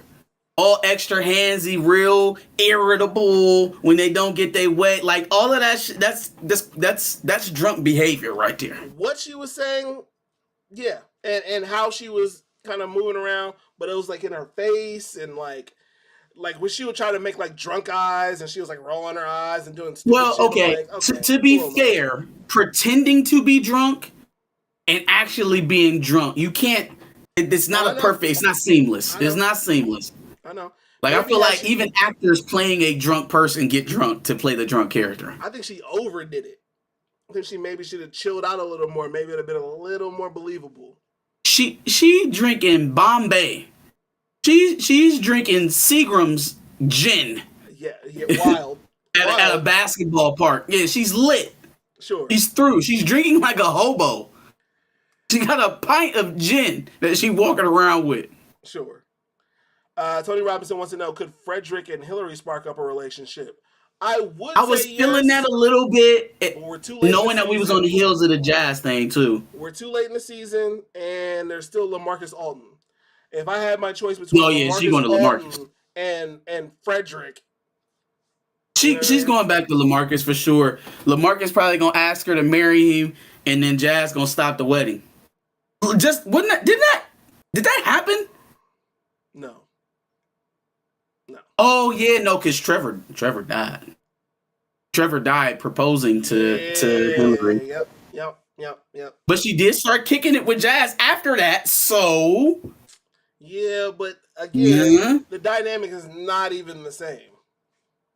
Because Jazz it was less believable in the sitcom than it is now. At least they met through Will and they had some dates and stuff like that. Yeah, that's true. Jeffrey literally slid in while she was still in her bridal dress. Fair. Carlton admits that there's no coming back from the video being dropped and being called Yeezus Reincarnated. He realizes that they could have left that one out. That was a cornball joke. That was a little much. He realizes that it's a lot more. It's a lot better examples of Uncle Tom's that y'all could have threw in there. That's not Kanye West. I could have did without that one. Like, why can't you be Samuel L. Jackson from Django? Or, you know. He realizes that all Van Jones. Well, I don't think they would make a Van Jones joke in Bel Air. They could. I just don't see them making that joke. Just saying. I feel like that's an over the head joke for Bel Air, listeners or viewers. Anyway, Grandpa looks so sad. He realizes that all people see are the mistakes that he makes, and that's when Viv gives him some solid advice. Will tries to get Jackie to calm down, but that seems to be impossible as she's doing her worst acting job of the season. Jackie calls some girl's mom a bitch, and Will separates the two. That's when Jackie said, girl's mom. Yeah. The girl, do you not remember seeing? The girl was like, oh, whatever, bitch. And then she was like, I don't see your mom around. Oh yeah. Okay. I was about to say I ain't see nobody's mama out there. I get it. I get it. That's when Jackie says, you don't know shit about me, Will. Well, we all know that you dance and you work for your uncle in more ways than one. What the fuck else is there? What else is there? No, she feeling guilty about what she actually there to do. She's a secret agent.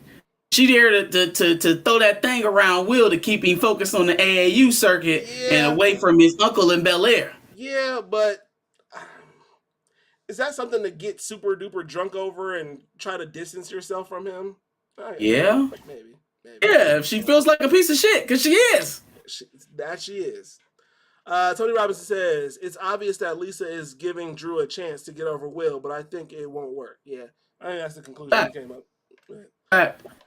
The two losers from the team say that it's Will's job to get Jackie back to the crib that she lives at with Doc.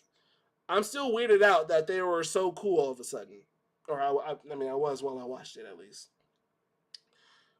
Jazz and Coco Jones agreed to go back to the way things were, and that's when the waitress's hating ass decided to let him know that his card declined right in the middle of them kissing.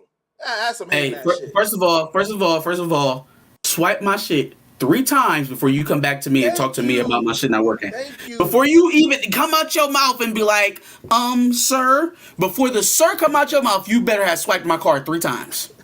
And then you better be positive. Because if I get on this app right now and I see that there's money in here, I want to see a manager. I want to see your manager right now.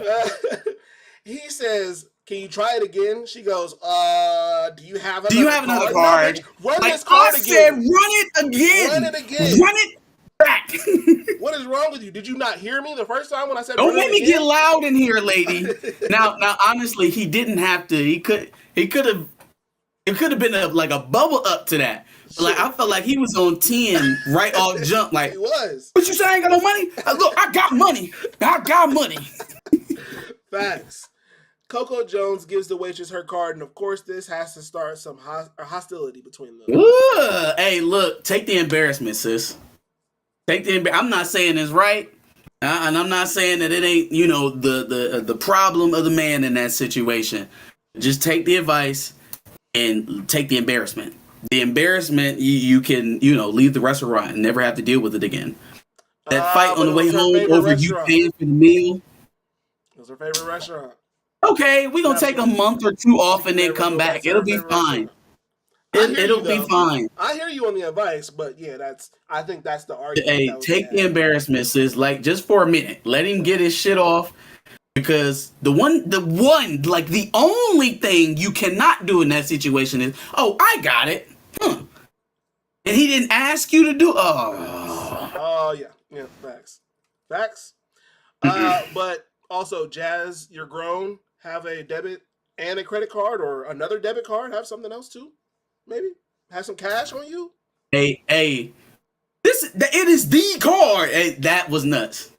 You know what I mean? This is the card and like screaming it throughout the whole restaurant. Hey, just some financial advice, like have something else, maybe. Another card? This is the card. This is every dollar that I own. You're a grown man now. This is not 20 years old sneaking into the bar and you only have one card. I'm like, hey, brother, I understand you upset. Keep that down. Like, you know what I'm saying? You feel me? Especially since he has a business. Bro, have a business debit card. Something. First of all, we definitely not swiping meals for Hillary on the business expense card. We don't want to. That's about to get y'all fired. No. It's your business. You're not gonna get fired from your own business. Okay, well, there's a reason why people fire people from doing that. Stealing from yourself ain't no better. That's not stealing from yourself. You just once you get this debit card situation figured out, you just transfer it from your personal back into your business. Yeah, most people ain't gonna do that. If it's paid for, it's paid for, and you forget about it. I don't know about that. I've seen some people swipe some crazy shit on their business debit card. No, that's what I'm saying. But once you swipe it on the business debit card, most people ain't going back and trying to cover the charge. Oh, no. You swipe it and you're done. You think it's going to be buried in the transactions. If you want to be responsible about it, you could do that. Sure. Monica W says, I thought the Yeezy joke was on point. Hey, it worked for somebody. Tony Robinson says, "Swipe it again, Becky." Like, hey, fam, don't you ever disrespect me coming out here swiping my card one time saying it didn't work. In the middle of me kissing my girl after we just reconciled. Your card's declined.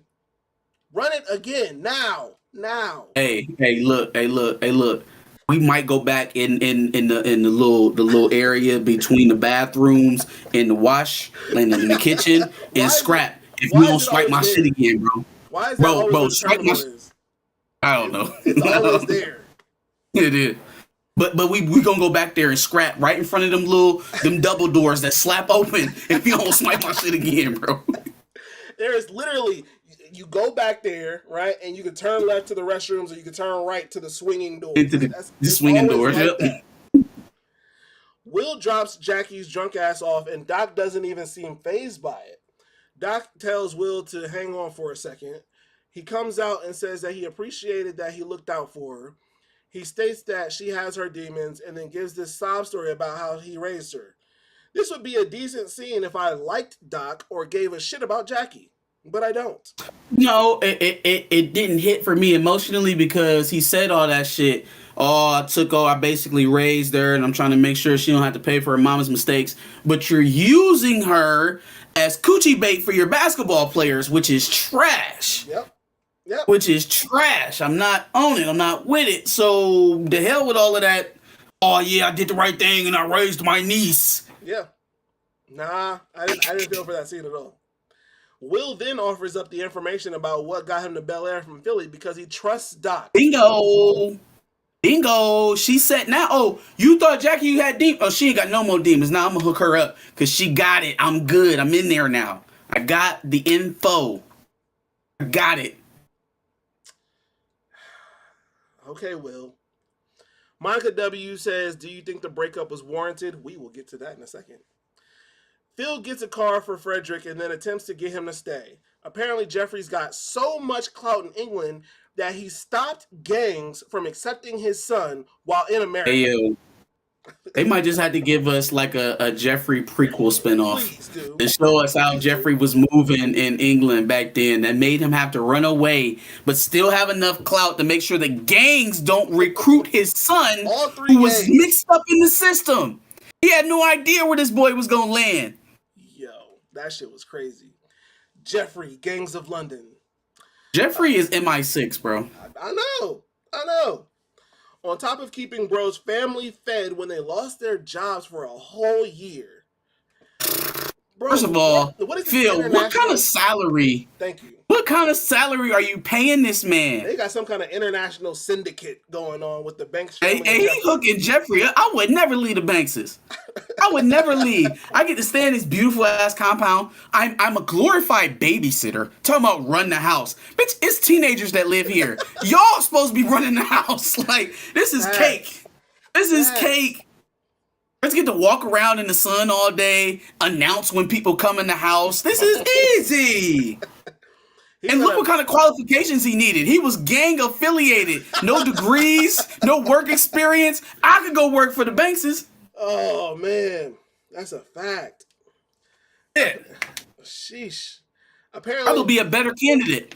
Let me get up in there. He got a better job than the original Jeffrey. Jeffrey was scrubbing toilets. This Jeffrey up, he getting about at least $250,000 a year. Gotta be. To put your family up. Like your whole family, you, your brothers, your sisters, your jobless daddy, your disabled mama, for a everybody. Whole year. Apparently, Viv has so many followers that the second she mentions her art foundation by name, they hit her in the DM. I would think maybe the foundation would be following her, but the look that she had made it seem like she didn't know whether or not that message was coming or not. So, I don't know. I think she was expecting it, but it was still like, here we go. Yeah. It was like one of them. I didn't see that. Tony Robinson said, "Get Frederick a strap in an English muffin." All right. Jazz is still mad that Coco Jones ain't let that hating ass waitress run the card again, even though he knew the balance. at this point, fam, maybe you had some fraudulent transactions that you needed to dispute, or I don't know what's going on, but let it go at this point. Hard for him to let it go when he had LaMarcus Alton on the brain, which I understand. Uh, I why understand. didn't they talk about that though? Why didn't that come up in the conversation? Y'all should have handled that at the spot. Yeah, yep. That was the impetus to all of this. That's what started all of this. Was you inviting your ex down here? You know what I mean? Like y'all made it through both of the parents' introductions. Y'all got through all of that, and now y'all made it through Ivy and all of that, and now y'all get to this. It's like, why didn't y'all at least bring it up? You knew exactly why he was pissed. Why didn't you say something? Here's my thing, though. I understand you being upset and this maybe becoming a little bit of a fight, but you said you wanted things to go back to the way they were. She didn't say that. You said that. So then why not let things go back to the way that they were? And then you want to drug us back in the mud about this LaMarcus stuff. So yeah, I mean, it was clearly insecurity on Jazz's part, right? Anytime you bringing up some other man's name in the middle of the conversations with your woman, that just, regardless of what happened, this screams insecurity. So yeah. I feel for him, because I mean, hey, far be it on me to tell you to get over it when you're going up against an NFL wide receiver. Facts. But here's my other problem. You gotta show something, bro. You gotta show her something. Show her why she made the right decision. Because right now she thinking like, hey yo, I think I might have fucked up because he tripping. Yeah. Here's my other problem is the way that they ended it was a understanding that maybe they're just on two different levels, which why, Jazz, are you selling yourself so short when this girl... I don't think that's where it ended though. Because what she says to him is, we're not able to get past our differences because you won't. Yeah, because you won't. That's not me. You projecting onto me all of the shit that you're insecure about, and I've never said any of that to you. I've never treated you that way. I've never even acted that way. Regardless of how much money I have, I've never done that to you. She was rambling off Muslim Snapple top facts like a Wikipedia page for your fucking parents. That's on you. Yeah, and so like I was expecting him to be like, you know what? Because the trend of the show is quick conflict resolution. Mm-hmm. So I was expecting him to be like, hey, you know what? You right. I'm bugging. Like, I'm just tripping out because I found out that you dated one of my favorite football players, and it seems like he's still sniffing around you. So it's a little intimidating. I'm not going to lie. Yeah. But, and then move on from that. He chose to tuck it all down where most men put it, underneath that deep, dark hole where all the emotions go. Right. And he chose to walk out the house. Yep. And, you know, that's how it goes. A new name, Mike A. Shout out to Mike A. Says Jeffrey's son will always be Cyborg to me. Hey, yep. Shout out to Doom Patrol. Tony Robinson said if it was LaMarcus, the waitress would have probably slipped him her number right in front of Hillary, which is a fact. She wouldn't have been like, "Oh, your card declined." She would have gave him the meal for free and then said, "Call me later." It's on me, LaMarcus. There you go. Drewski is still hating on Carlton. Clearly, he leaked the video. Seems Will thinks the same thing until Drew obviously admits it. Drew seems to think Will can't prove it, but I feel like, as we said earlier, it's a pretty easy thing to do considering your name just popped up on you're not about to send out no mass communication. What, you the hacker of the year, bitch? You the one that hit a PlayStation Network, huh? You the one out here stealing credit card information. Facts. The hell wrong with you? You know we about to find out. You sent it to everybody in the school. If not, you directly sending it to everybody. Even if you started it out like, all right, I'm gonna send it to y'all 5 and then y'all make it go viral, but we gonna do it at like 12:30. All of that shit has a trail. It's gonna get back. It's going, and plus I already know it was you. You just basically admitted it. Yeah. So now I just have to find the proof. You know? You just made it easy on me. Which the proof is in everybody's notification page. Just saying. Chillmonger's in the house, and he says, fun fact, Jabari Banks sat ringside at Raw this week. Jabari Banks, he's a WWE fan. You about to start wrestling? You about to start doing Swanton Bomb? Nah. Yeah, bro. Nah. Although, I would like to see more actors who kind of middle around on network television and stuff like that trying to get broke out. Hey, man, Hey man, if you wanna be an action star one day, I feel like Especially WWE is a action star for beautiful, sure. beautiful breeding ground. It is. Beautiful breeding ground. Dave Batista, John Cena, The Rock. John Cena, The Rock, obviously, even Stone Cold, Goldberg, Kevin Nash, shit, John The Big Cena. Show. John Cena is so much of a great actor that he's acting like he was the one that made this, and it's got everybody talking about it this week. No, he didn't. I literally saw that man on Jimmy Kimmel telling him that it came from Yayo. Yeah, he did. He did. Don't lie on that man. Mike A also says Jazz can only have one flaw in two. Or Jazz only had one flaw in 2 seasons. Hillary can't handle one heated discussion.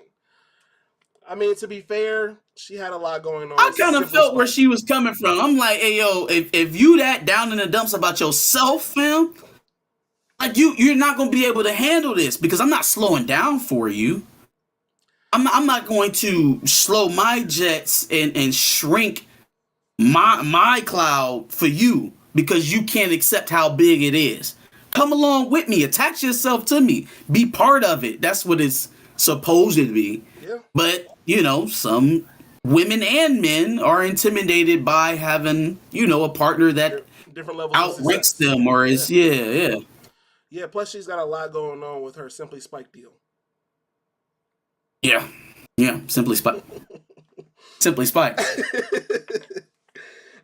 Frederick shows back up and says that his flight got delayed. How convenient. Bullshit.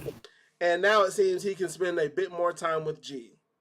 That boy took a 2-minute drive and got halfway down their driveway and was like, you know what? Just turn around. And the driver was like, what? You know how long it took me to get up this way? Facts. That's exactly what happened. The boys are practicing again, and Will gets to run with the ones because Brian hasn't shown up. Red flag. Brian worked his ass off to get that starting position. Will showed up to practice late yesterday. All of a sudden, homeboy ain't showing up, and he's running with the ones, and Will's running with the ones. Red flag. Yep. Carlton does an IG live about the video as if the video was fake, or as if the video could have been fake.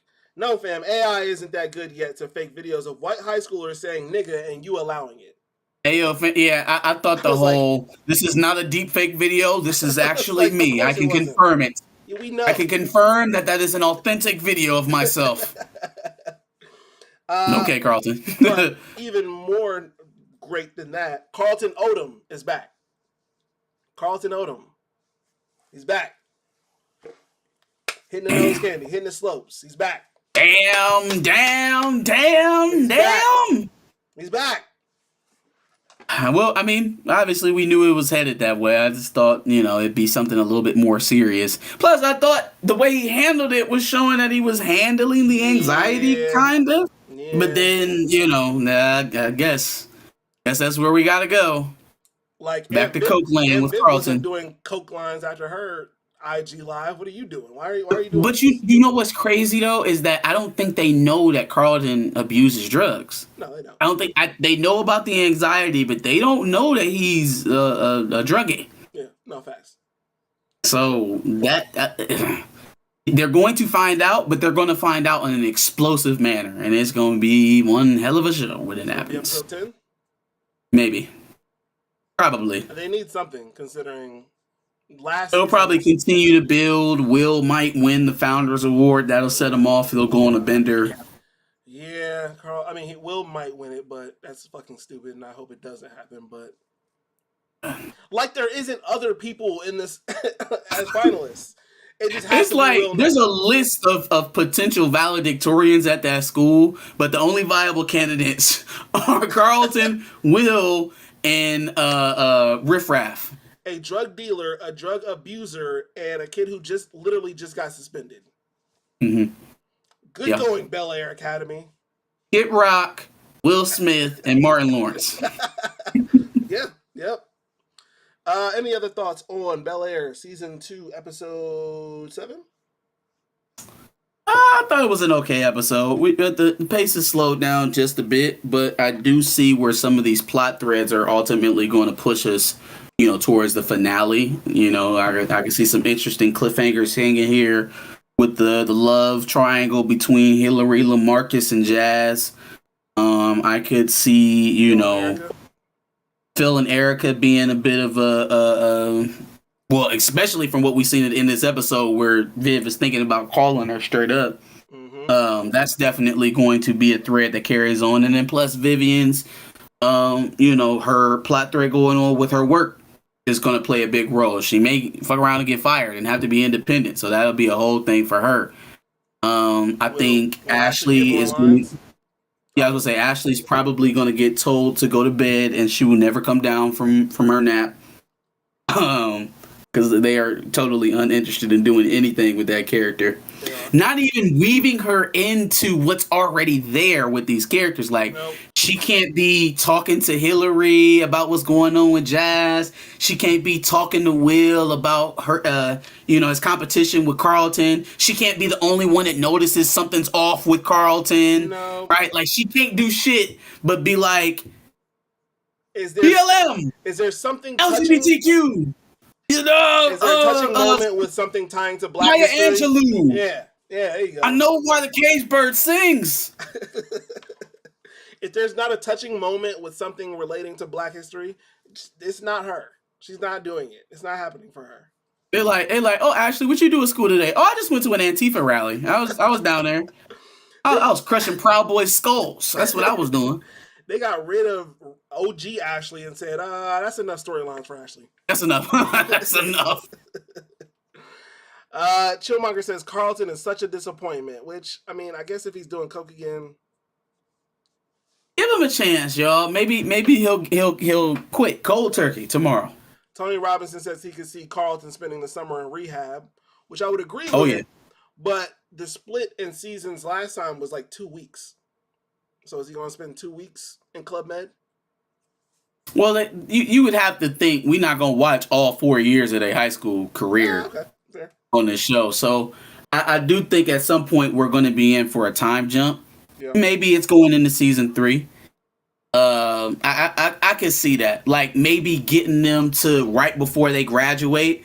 Because what else can happen in these high school years that's going to keep this audience being, the 18 to 25 interested? Or even the 25 to 30. Yeah. What can you do in that still 2.5 years of high school that's going to keep me engaged?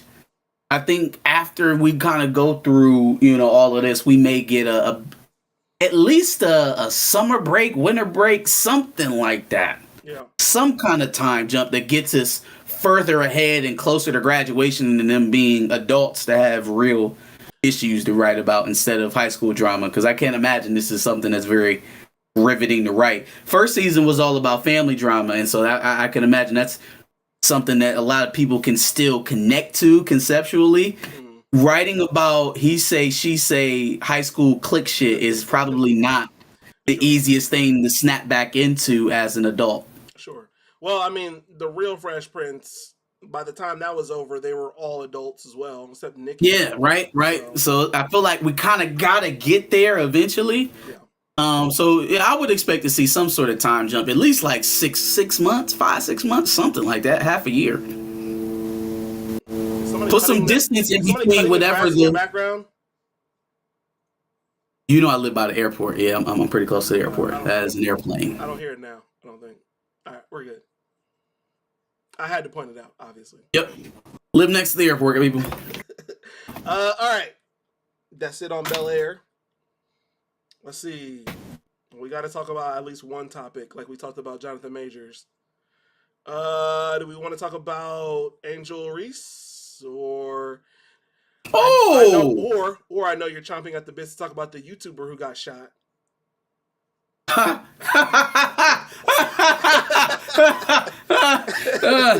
Oh my goodness, boy! When you call it, you call it. You know what I'm saying? When you get it, you just get it. Did you hear about it? Was the most obvious outcome to happen for me. But we can talk about either one of them. Did you hear about the YouTuber that apparently now he was doing a video on like the most dangerous places in the world, and he got caught up by the Taliban? Damn. Who do you think it took Joe Biden half a year to get Brittany Griner out of there, and the reporter's still there. What kind of effort you think he gonna put into getting a YouTuber out? You just spitballing. How long do you think you gonna be sitting with the Taliban? He is British. Oh, not our problem. Sorry, fam. First of all, even if it was our problem, I still would have called you a dummy for doing what you did. But yeah, you gonna have to call who running things over there? Prince Harry. Yeah. Call the Prince and Meghan Markle and the Merkels. Yeah. Call Meghan Merkel. Have her handle that. Merkel. All right. Yeah. No, the Angel Reese shit was crazy. That was absolutely crazy. But Caitlin Clark has been giving everybody that same shit. What's so wrong about her? Look though, when you hoop, that's kind of how it goes. And the craziest thing is that there's been so many people that have come out on her behalf to like defend her. And it's like, yo, when you talk to her, she has no problem with it. And it even goes as far as that she should be able to do it because she won. Yeah. She won. Now, I didn't see anybody when she was playing the girls South Carolina, when she's waving her off, nobody's talking about poor sportsmanship. Or when she's doing that in other people's faces. Or when she's doing and you know, she didn't do it in nobody's face, but she's still like she started it. Sure. You can't see me, right? Yeah. It's basketball. It's competition. Yep. When Steph Curry hits a three and turns around and looks at the bench before it even hits the rim, ain't nobody talking about poor sportsmanship. Facts. Y'all love Draymond Green. Y'all love Patrick Beverly. You love Russell Westbrook. You love Devin Booker when he get into it with people. You love Luka Doncic. You love LeBron James. You love KD. You love all the celebrations. You loved Lance Stevenson when he was playing the guitar. Facts. You love all of them.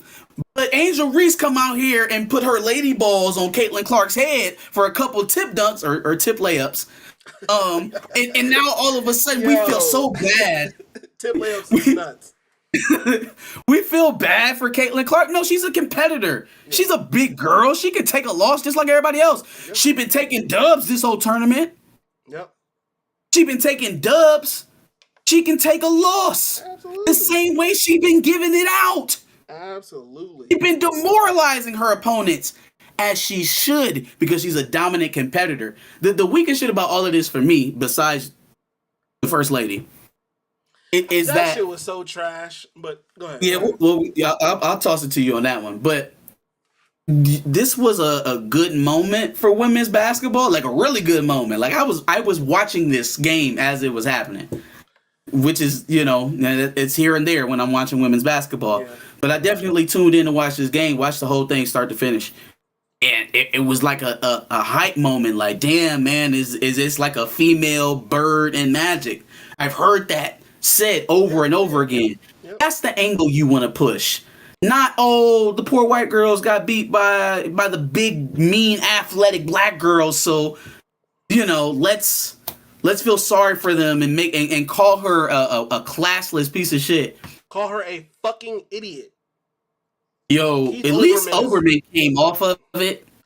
Like, at least he came off of it. Back off of it, yeah. Portnoy, man, you making us look bad, bro. Like, Portnoy is a bitch. Damn. Portnoy is a whole ass bitch. Yo, like, I don't even understand. I watched Dave Portnoy. I don't even know if I have a word for it. Absolutely eviscerate the dude on his podcast that's an Ohio State fan after Michigan won this time. Because they live streamed the game. Yeah. And we had the benefit of seeing how much class Dave Portnoy had in wake of winning that game. I mean, it was 10 times worse than me and you. You suck, your team suck, your coach suck, you're gonna suck for the next 10 years. Right in his, all that spit all up in his pupils. Not true, but yeah, anyway, yeah. The entire, hey, that's neither here nor there. Either way, he's the last person, and this is also somebody that we've heard, like, make jokes about great and other things. Like, Yep. It's one thing. Like I'm not gonna sit up here and fake like I don't watch Dave Portnoy. Like I like his pizza reviews. He is a Michigan fan. He was in Columbus when he There said that shit. are, huh? He was in Columbus when he said that shit. Yeah. It's like I do watch some. I don't watch a lot of Barstool. I don't even watch Wallow and Gilly since they went over there. Did you see them But caping for Dave Portnoy? no, they didn't. I don't think they caped for him. Okay, they didn't. They said he was wrong, but then Gilly was in the back on some weird shit. Like, we still I love don't you, think Dave. Gilly wanted to be We the one to still talk love you, about it, though. Dave. Chill I don't out. think he wanted to be the one to talk about it. Sure. But I mean, okay, so it is somebody that you have a business relationship with, right? Y'all get money together, so it's a tenuous situation. You don't want to come out here and say, "Hey, we fucking hate this dude." You also don't have to make a But video at the though. same time, you don't want to seem like you being the black shield for him either. So I understand why they said what they said.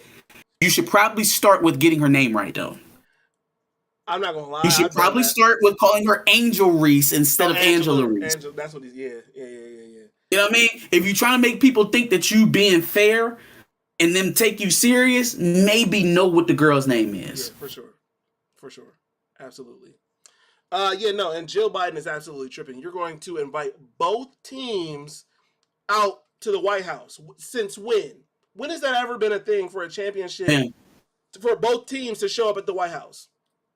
There have been 120 something teams that have went to the White House for championships, and not one single time, not one time in the history of White House invitations for collegiate championship teams has there ever been a losing team that attends. Like, you want to do that now? You want to say that? Hey, yo, now. listen. This we're not about to turn this into a politics talk. Maybe I'll hop on somebody's channel who talks about politics so I can really let y'all know how I feel about all these political parties. But just a real quick snapshot. If you thought that if you don't vote for me, you ain't black was bad. If you thought Kamala Harris, no, not Kamala Harris and Tim's. Kamala Harris. Oh, I'm just not going to do anything specifically for black people. No, I would never do anything like that. Yeah. Like, in the face of one of the highest viewed women's basketball games, right? So this has a lot of publicity. We know these names. Angel Reese and Caitlin Clark have become household names over the last week. Yes. Okay? Highly publicized situation. Yep. You have signaled to the nation that you are willing to break a precedence that stands for 5 decades at least. Mm-hmm. You are willing to look in the face of that to acquiesce to the white female basketball player who dominated the entire tournament, was most outstanding player in the championship game. Mm-hmm. You're going to overlook the black champions, right? And get some spotlight to the white Who ones. earned it and who should be recognized just like every other collegiate champion who has come before them. But you will overlook them to give the extra accolade to the loser of the competition? Yeah, because they played a hard game and they deserve it. Okay. I'm gonna keep going so I can just explain how tone deaf this is. What is the bulletin board for the far right in terms of what's wrong with leftist politics? Right? It's participation awards and affirmative action and LGBTQ and woke and women and black and Jews and yeah, right? Yeah. Right? So in the face of that, right? 2024 rapidly approaching. Husband's gonna be up on the chopping block. What do?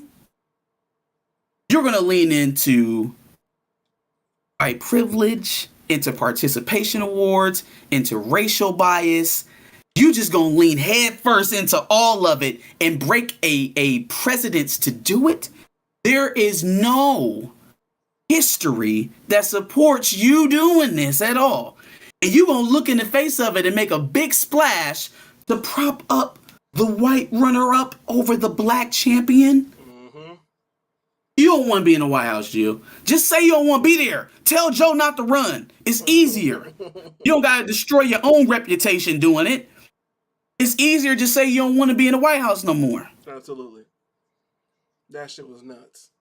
And just everybody showing their true colors, like you said. Dave Portnoy, Keith Olbermann, obviously Joe Biden. Just nuts. It's been a crazy week. Yo, fam, I'm like, really? They get to come to the White House? For what? For what? If it was good sportsmanship to do it now, then that means it was good sportsmanship to do it for the 250 teams that came before.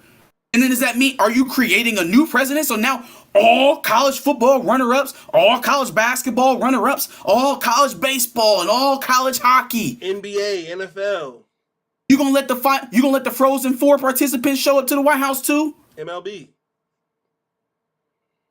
Like, where do you draw the line on this stuff? They won. They deserve to be there above all else because they climbed the mountain and they achieved something that nobody else did. You should recognize that for LSU, just like you would do for Stanford or Notre Dame or UConn or any other women's basketball team had they been national champions. But we looking at this very stark comparison between these two teams. And again, I'm not saying this to any of the players because I 100% believe that they not on board with this shit. The way that Iowa played basketball in this tournament and in the championship game, they would have wanted to win. You can see they are competitors. They don't want no participation or they don't want to be coddled. Yeah. They don't want to be used as somebody's political prop either. So this is not going towards them, but this is towards all the people who are trying to use them as a sort of signal to the people that they want to attract, as a publicity stunt. Then that's all it is. It's not even currying favor. Nobody likes this. You know the conservatives don't like it, but I can't find too many people on the left that like it either. Right. So I don't understand where she's going with this, other than she had some personal bias because she wasn't let into the women's locker room on LSU side before the game.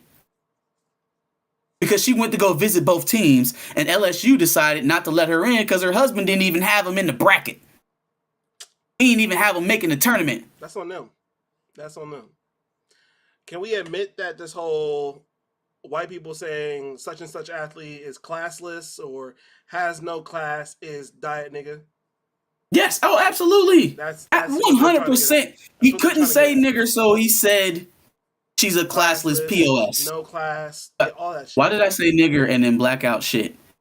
She's a classless N-word. That's exactly what that shit is. It's no, for sure. Yeah, no, it is. I get sick of that. Absolutely. Shit. Like I don't think I've never seen somebody lose their shit. I watched Patrick Beverly follow Lonzo Ball every inch of the floor he was on his opening night against the Clippers in his rookie season. Called the man a bitch. Yep. I watched Devin Booker, or excuse me. No, point guard, Denver. Jamal Murray. Number 7. Jamal Murray? Jamal Murray. I watched Jamal Murray dribble the ball around the man when he's supposed to be running the clock out. I never seen Dave Portnoy get in the comments and call any of these men classless pieces of shit. Yeah, because they can whoop Dave Portnoy's ass. I watched Tom Brady throw a touchdown on Richard Sherman and then run down the field, chase Richard Sherman down and get in his face and talk shit to him. Is Tom Brady a classless piece of shit? No, of course not. Like, there's no rationale where what he said makes sense, so he should have walked it back.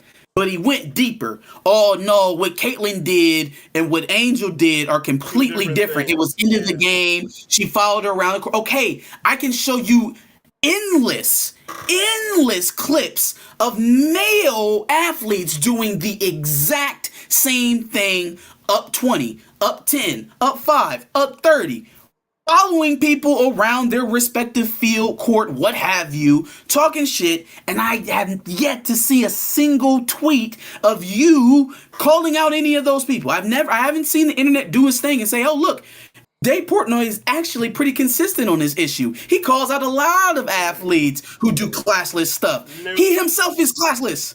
He himself went on Dateline and told him that he thinks that rape is funny. You yourself dabble in the mud, sir. You are not the example of class. That's not even what y'all do at Barstool. So how am I supposed to read it any other way than, ooh, Dave don't like black girl winning, being confident about it. Dave want white girl win. White girl don't win. Dave mad. That's literally what it comes off as, because there's no other explanation that fits with anything that you do or say prior to calling Angel a POS. Absolutely. Well, it's Dave Portnoy, so he roots for Michigan, and Unfortunately, man, like it just didn't feel good, Yeah, no, for sure. Didn't feel good. Anything else we gotta discuss, or are we just gonna leave that for our one topic during the live? I think that's a good place to wrap it up. It's 9 o'clock. Bet. I'm sure All right, somebody's folks. got a live popping off. Thursday's a very popular day. I think D-Real is tonight, maybe. D-Real. Head over to Be Real with D-Real's page. Got a live going tonight, I believe. Absolutely. And on that note, we are out. I'm just gonna leave the live up just to let you sit there and look at it. Why? Because it's funny. All right, y'all, we out.